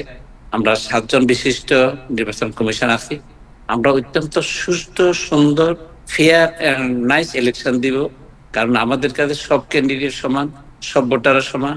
আমরা চাই আমাদের সুন্দর একটা ইলেকশনের মাধ্যমে আমাদের এই সোসাইটিকে আরো যেন আমরা প্রাণমুখর করে তুলতে পারি, সেদিকে আমরা সবসময় চেষ্টা করব। এবং এই নির্বাচনে আমি আমার নির্বাচন কমিশনদেরকে নিয়ে বসে এবং সবাইকে বলছি, দুইটা জিনিসের ভিত্তিতে আমরা নির্বাচন করব। একটা, আমরা কনস্টিটিউশন ফলো করব, আর কনস্টিটিউশনের আলোকে আমরা নির্বাচনী তফসিল প্রকাশ করব। সেই নির্বাচনী তফসিলের ধারাবাহিকতা ভাবে আমরা সমস্ত কাজকর্ম পরিচালনা করব। এর বাইরে আমরা কোনো ধরনের কোনো কারো কথা শুনবো না, কোনো ধরনের কোনো অন্য, এই দুইটার বাইরে আমরা কোনো কাজকর্ম করব না। এবং আমরা এই সুন্দর ইলেকশনের জন্য আমরা নির্বাচন কমিশনরা যতই চাই, যদি প্রার্থীরা এবং ভোটাররা এবং মিডিয়া এবং সবাই যদি আমাদেরকে সহযোগিতা করে, এই নির্বাচনটা অনেক সুন্দর, ভালো হবে। এবং আপনাদের সকলের সাহায্য সহযোগিতা কামনা করছি, যারা ক্যান্ডিডেট, যারা ভোটার, যারা মিডিয়া, যারা সাংবাদিক, যারা নিউজ প্রিন্টে আছেন, সবার আমরা সাহায্য সহযোগিতা কামনা করছি। ইনশাআল্লাহ সুন্দর এবং ভালো নির্বাচন হবে, এটা কারো যেন কোনো প্রশ্ন না থাকে নির্বাচন সংক্রান্ত ব্যাপারে, সেটা আমরা চেষ্টা করে দেবো ইনশাআল্লাহ। Thank you. So any idea কবে নির্বাচনী তফসিল ঘোষণা করবেন? আমাদেরকে নির্বাচন কমিশনে আমরা দেওয়ার জন্য আমাদেরকে বাংলাদেশ সোসাইটি যারা বর্তমানে এখন কার্যকরী কমিটিতে আছেন, তারা আমাদের থেকে এক মাসের সময় চেয়েছেন, কারণ বিশাল অঙ্কের ভোটার, তো তারা সুন্দর একটা ভালো ফেয়ার আমাদেরকে একটা ভোটার লিস্ট দিবেন। এর ভিতরে আমাদের অলরেডি প্রাথমিক কার্যক্রম আমরা আরম্ভ হয়ে গেছে, তখন ওদের থেকে ভোটার লিস্ট পাবো, তখন সাথে সাথে আমরা আমাদের নির্বাচন তফসিল ঘোষণা করব। তবে অলরেডি আমরা তারিখটা ঘোষণা করেছি, এবং নির্বাচন অক্টোবর 18 তারিখ রোববার আমরা নির্বাচনটা হবে, এবং আমরা সব জায়গায় প্রাথমিকভাবে হলও নিয়ে নিয়েছি। স্যার, নির্বাচন হবে 18 অক্টোবর রোববার, জি অক্টোবরের 18 তারিখ, রাইট? জি জি। আচ্ছা আচ্ছা, কয়টা সেন্টার হবে? 5টা সেন্টার হবে। এবং কোথায় একটা হবে ব্রুকলিন, একটা হবে একটা হবে ওজন পার্ক, ব্রঞ্চে, একটা হবে ব্রুকলিনে, আর একটা হবে উডসাইডে, আর একটা হবে জামাইকা, আর একটা হবে ওজন পার্ক। আর ব্রঙ্কসে বোধহয় একটা হবে, রাইট? ব্রঞ্চে একটা বলছি প্রথমে। ব্রঙ্কসে একটা, ওজন পার্ক একটা, জামাইকা একটা, উডসাইড একটা এবং ব্রুকলিন। ব্রুকলিনে এই 5টা আপনারা করবেন। জি। ওকে, থ্যাংক ইউ। এবং আপনাদের এই যে নির্বাচনে 35,000, এটা তো মেশিন দিয়ে করবেন আপনারা, রাইট? যে মেশিন দিয়ে করবো আমরা। সো নির্বাচন তো এমনি মেইন হেডকোয়ার্টার কোথায় থাকবে, যেখান থেকে আপনারা ফলাফল ঘোষণা করবেন? উডসাইড। উডসাইড গুলশান টেরেস সম্ভবত, রাইট? সেটা আমাদের রাত্রে 2টা পর্যন্ত বা সারা রাত্রের জন্য, রোববার 18 তারিখ এবং পরবর্তী যে রাত্রে আসবে সারা রাত্রের জন্য আমরা বুক করেছি এটা। এটা গুলশান টেরেস? জি। Gulshan terrace, okay, thank you so much. আপনি কমিউনিটির উদ্দেশ্যে এই বুথে পার্টিসিপেশনের ব্যাপারে কোনো গাইডলাইন বা কোনো কিছু বলবেন? জি, বলতে পারি যা বাংলাদেশ সোসাইটিতে যারা ভোটার হয়েছেন, আপনি তাদেরকে আমি কনগ্রেচুলেশন জানাচ্ছি, ধন্যবাদ জানাচ্ছি। আপনারা ভোটার হয়েছেন, আপনারা আপনাদের পছন্দ ব্যক্তিদেরকে আপনারা নিচে ভোট দিবেন। তবে ভোটের জন্য যেন সুশৃঙ্খল ভাবে, সুন্দরভাবে আমরা ভোট নিতে পারি, আপনাদের সাহায্য সহযোগিতা চাই। এবং একটা জিনিস প্রত্যেক ভোটারদেরকে মনে রাখতে হবে, আমরা ফেয়ার ইলেকশন করার জন্য নো আইডি নো ভোট। অবশ্যই আপনারা আমাদের কি ক্যাটাগরির আইডি থাকবে সেটা আমরা পরবর্তীতে মিডিয়ার মাধ্যমে আপনাদের মাধ্যমে আমরা জানাবো। তবে আইডি শো করে আপনারা ভোট দিতে আসবেন এবং সুশৃঙ্খল ভাবে, সুন্দরভাবে আপনারা ভোট দিবেন। এবং আপনাদের কোনোটাই যদি কোনো ধরনের প্রার্থী হোক, ক্যান্ডিডেট হোক বা কোনো ধরনের ভোটারদের যদি কোনো ধরনের যদি কোনো ডিসঅ্যাডভান্টেজ অ্যারাইজ করে, তাহলে আমাদেরকে বললে আমরা তাৎক্ষণিকভাবে কতটুকু যুক্তিসঙ্গত সেই হিসাবে আমরা সমাধান করবো ইনশাআল্লাহ। আপনি কি বলতে পারেন যে কয়টা থেকে ভোট শুরু হবে, কয়টায় শেষ হবে? 9টা থেকে 9টা, সকাল 9টা থেকে রাত 9টা পর্যন্ত। জি। এই 5 সেন্টারে মানে বিরতিহীনভাবে চলবে একেবারে? যে বিরতিহীন ভাবে চলবে, কোনো ধরনের হবে না, কোনো কন্টিনিউ। বিরতি হবে না? না, বিরতি continue. Thank you, thank you, আপনাকে অনেক ধন্যবাদ। মোহাম্মদ আলী, আপনার কাছে যাই। মোহাম্মদ আলী, আপনি তো বর্তমান সাধারণ সম্পাদক, আবার সাধারণ সম্পাদক পদে কি আপনি প্রার্থী? তার ভাই, ইনশাল্লাহ আমরা আবার এই কঠিন যুদ্ধ নেমেছি বাংলাদেশ সোসাইটির নির্বাচনে।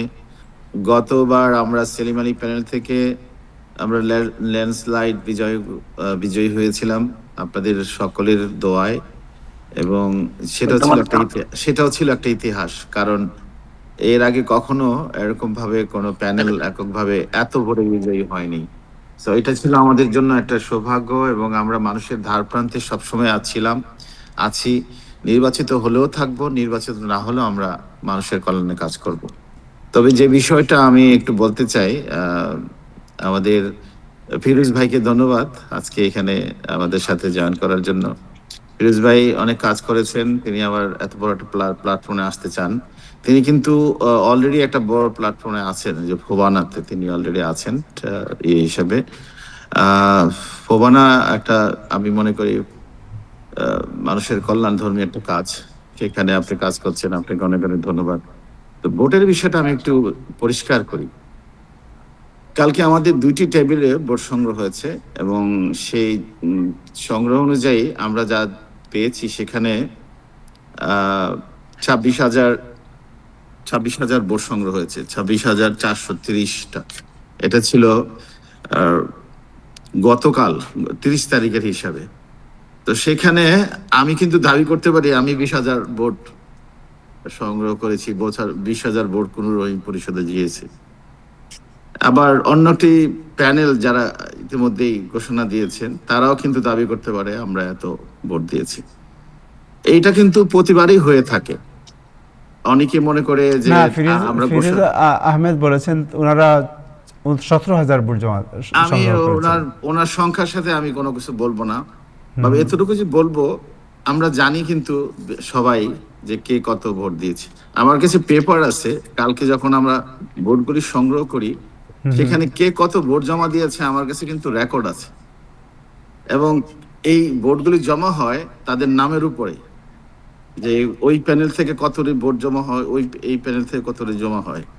সেই হিসাবে আমি ফিরোজ ভাইয়ের কথার সাথে কোনো করতেছি না, তবে ভোটের সংখ্যা অনুযায়ী শুধু আমার যে টেবিলটা ছিল সেই টেবিলে আমি ভোট সংগ্রহ করেছি 14,263টা ভোট। সেখানে আমাদের একটি প্যানেল থেকে সেলিম আলী প্যানেল দিয়ে সম্ভাব্য প্যানেল থেকেই প্রায় 9,000-এর উপরে ভোট জমা দিয়েছে সেদিন একটাই, শুধু আমার টেবিলেই 14,000 মধ্যে 9,000 ক্লোজ টু 10,000। এখন আরেকটা টেবিলে কত জমা হয়েছে সেটা আমি আর বলবো না।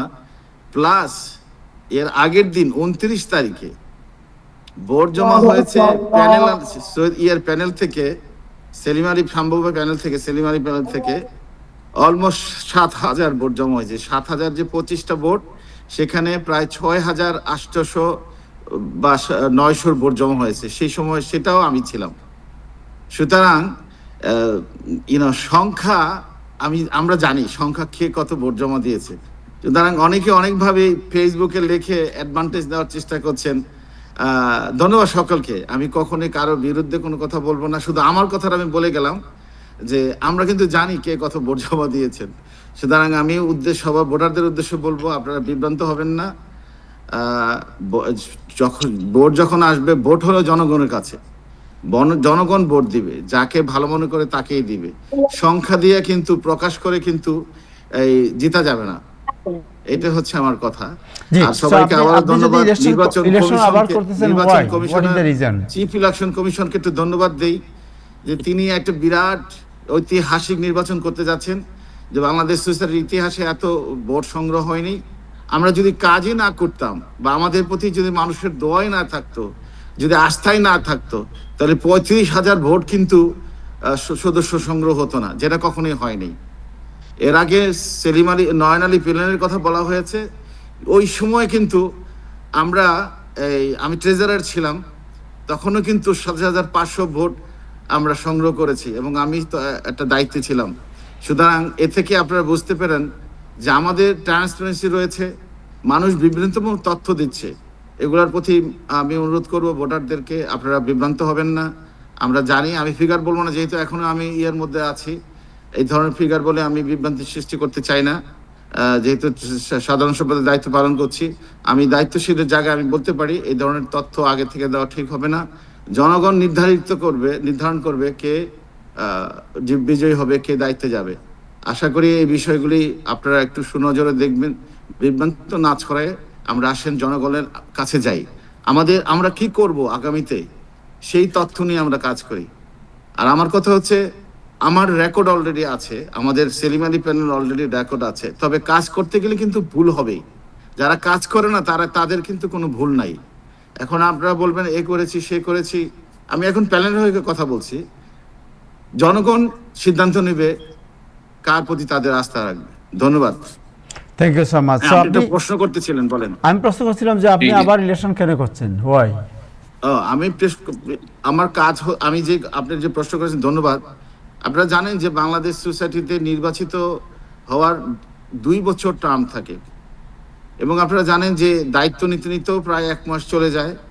তারপরে শুরু হয় বিভিন্ন ধরনের অনুষ্ঠান, বিভিন্ন ধরনের অনুষ্ঠানে যাওয়া, বিভিন্ন অনুষ্ঠানগুলোতে ফলো আপ করা। এগুলো করতে যে আমাদের যে সময়গুলি আমরা সেখানে দেই, প্রাতিষ্ঠানিকভাবে যেভাবে কাজগুলি করা হয় সেই কাজগুলি করতে পারি নাই আমরা।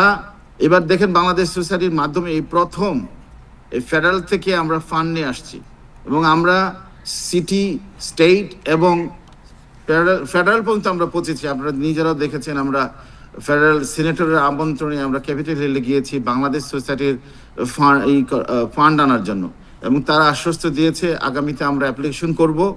এই অ্যাপ্লিকেশন করার জন্য অবশ্যই একজন অভিজ্ঞ লোকের দরকার। আমি মনে করি যে পদ পদবীর চাইতে সবচেয়ে বড় হচ্ছে দায়িত্ব। আর এই দায়িত্বটা চিন্তা করে যে আমাদের যদি জনগণ উপকৃত হয়, তাহলে আমি আরেকটা বার যদি জনগণ আমাকে সুযোগ দেয়, তাহলে আমি এই কাজগুলি সম্পন্ন করে যেতে চাই। একটা বাড়ির ব্যাপারে কথা হয়েছে, আমরা অলরেডি ইনিশিয়াল নিয়েছিলাম, সেই কাজটা আমরা সম্পন্ন করতে পারি নাই। এই কাজটা আমরা করতে চাই ইনশাল্লাহ, আমাদেরকে সুযোগ দিলে। হয়তো বলবেন যে আপনারা কেন নিলেন, অনেক ধরনের কোশ্চেন আসবে। অনেকে কথা বলতে খুব ইজি, কিন্তু কাজ সম্পন্ন করা অত ইজি না। আমরা বিভিন্ন জায়গায় ইতিমধ্যে জয়েন করেছি, ইতিমধ্যে তাদের সাথে আমরা কাজ করছি, সেনেট অফিসের সাথে কাজ করছি। আপনারা যদি আমাদেরকে সুযোগ দেন, ইনশাল্লাহ ধীরে ধীরে আমরা কাজটা শেষ করে যাব। হয়তোবা আমরা পুরোপুরি কাজ না শেষ করতে পারলো, আমি মনে করি এটা যারা অভিজ্ঞ মানুষ, যারা সত্যিকার অর্থে, আমি মনে করি এটা ইয়াং জেনারেশন আমাদের সাথে সংযুক্ত হওয়া উচিত, যেটা আমাদের মাঝে আমরা দেখতে পাই সোসাইটিতে ইয়াং জেনারেশন আসছে না। বাট এটাকে আরো উদ্বুদ্ধ করার জন্য আমাদের এই মেইন স্ট্রিমে জয়েন করতে হবে এবং বিভিন্ন ধরনের ইয়থ সেমিনারগুলি করতে হবে।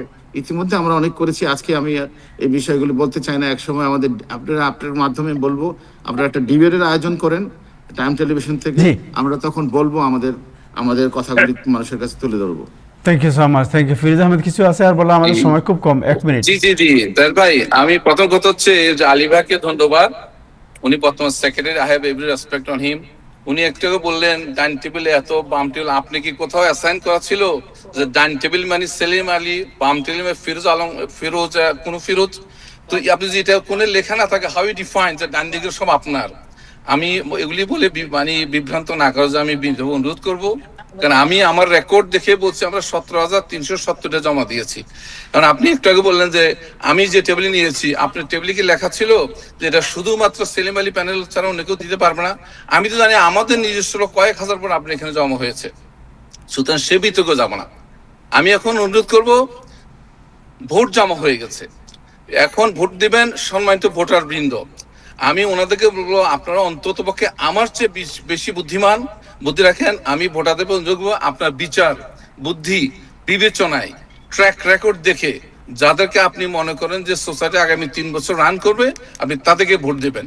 এই ভোটে যদি আমি কম পাই, আমি গ্ল্যাডলি অ্যাকসেপ্ট করবো, বেশি পেলে আমি সার্ভ করবো।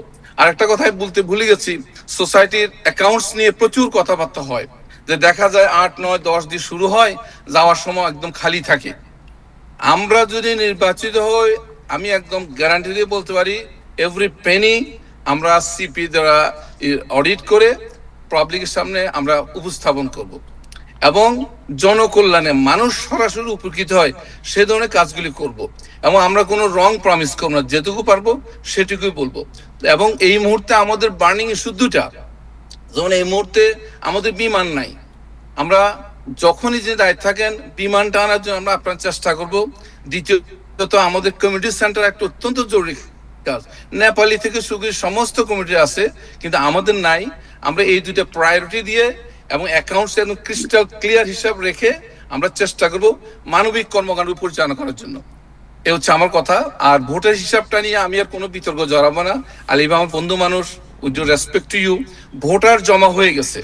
এখন আপনি আপনাদের প্যানেলে প্ল্যান নিয়ে আমাদের ভোটারদের সামনে যাবেন, আমি আমাদের ফিউচার প্ল্যান, আমার ট্র্যাক রেকর্ড যাব।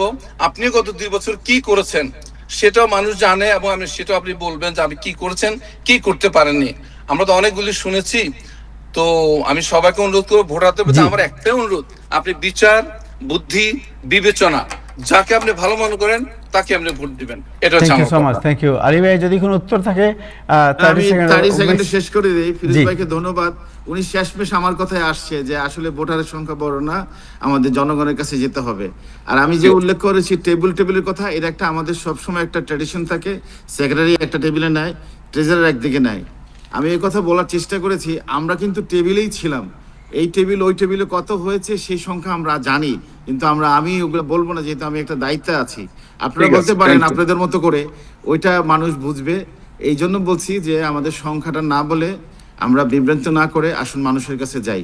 আপনি শেষমেশ যে আপনি আমার কথায় আসছেন, আপনাকে অনেক অনেক ধন্যবাদ। ওনার সংখ্যাটার প্রশ্ন আসছে রাতে 4টার সময়, আপনার প্যানেল একজন উনি দেখলেন হঠাৎ করে দিলেন, আমরা দিয়েছি 24,000, বাকি প্যানেল আর কিছুই সময় দেয়নি। আমাদের শেষ হয়ে গেছে ফিরোজ ভাই। না, ওই- আপনি একজনের দিল, সেটাকে আপনাকে আবার না, কভার সে দিতে হবে আপনি কেন? প্যানেল- সে আপনি আপনি তো প্যানেলের দায়িত্বশীল একজন। জায়গা যাচ্ছেন। আপনার- এখনই আপনি যদি আপনি প্যানেলের একজন। একজন এগুলো প্যানেলের কাজে সাথে বিতর্ক জড়া যান, আপনাকে তো আরো চিন্তা করতে হবে যে আমি কিছু Sure. বলছি কিনা। আপনি আমার সাথে তর্ক করবেন ইনশাআল্লাহ। আমার Sure. একটা প্যানেলের সদস্যের সাথে তো আপনি একটা না, তথ্য আমি ওনার দিবসের সাথে তর্কে সামনে- জড়াইনি। হ্যাঁ। না, আমাকে তো আমার না, সাথে এইটা ঠিক আছে। থ্যাংক ইউ ফিরোজ ভাই, ইউ আর বেস্ট না, ম্যান। আপনাকে ধন্যবাদ, আপনাকে ধন্যবাদ। I like you. Thank you thank you so much, thank you Thank you আপনার so much. দুজনকে। This Thank you. Is call the spirit and beauty of the democracy, যে আমরা সবাই সবার প্রতি সম্মান রেখে কথা বললাম। থ্যাংক ইউ Sure, জনাব sure. আবু নাসের, আপনাকে অনেক ধন্যবাদ। এজ এ প্রধান নির্বাচন কমিশনার হিসেবে আপনি যে বিশাল দায়িত্ব পালন করবেন এবং আপনার যে এক্সপেরিয়েন্স, এর আগে আপনি অনেকগুলো বড় বড় নির্বাচন করেছেন, ইনক্লুডিং দি নোয়াখালী সোসাইটি, বাংলাদেশ ডিরেকশন আপনি ছিলেন, আরও অনেক বড় বড় সংগঠনের দায়িত্ব পালন করেছে। কোনো ধরনের বিতর্ক ছাড়াই আমরা আশা করি এই নির্বাচনটি আপনি অত্যন্ত সুন্দর এবং সফলভাবে সম্পন্ন করতে পারবেন। দর্শক, আজকে এ পর্যন্তই। আগামীকাল আবার দেখা হবে। সবাই ভালো থাকবেন। খুদা হাফেজ।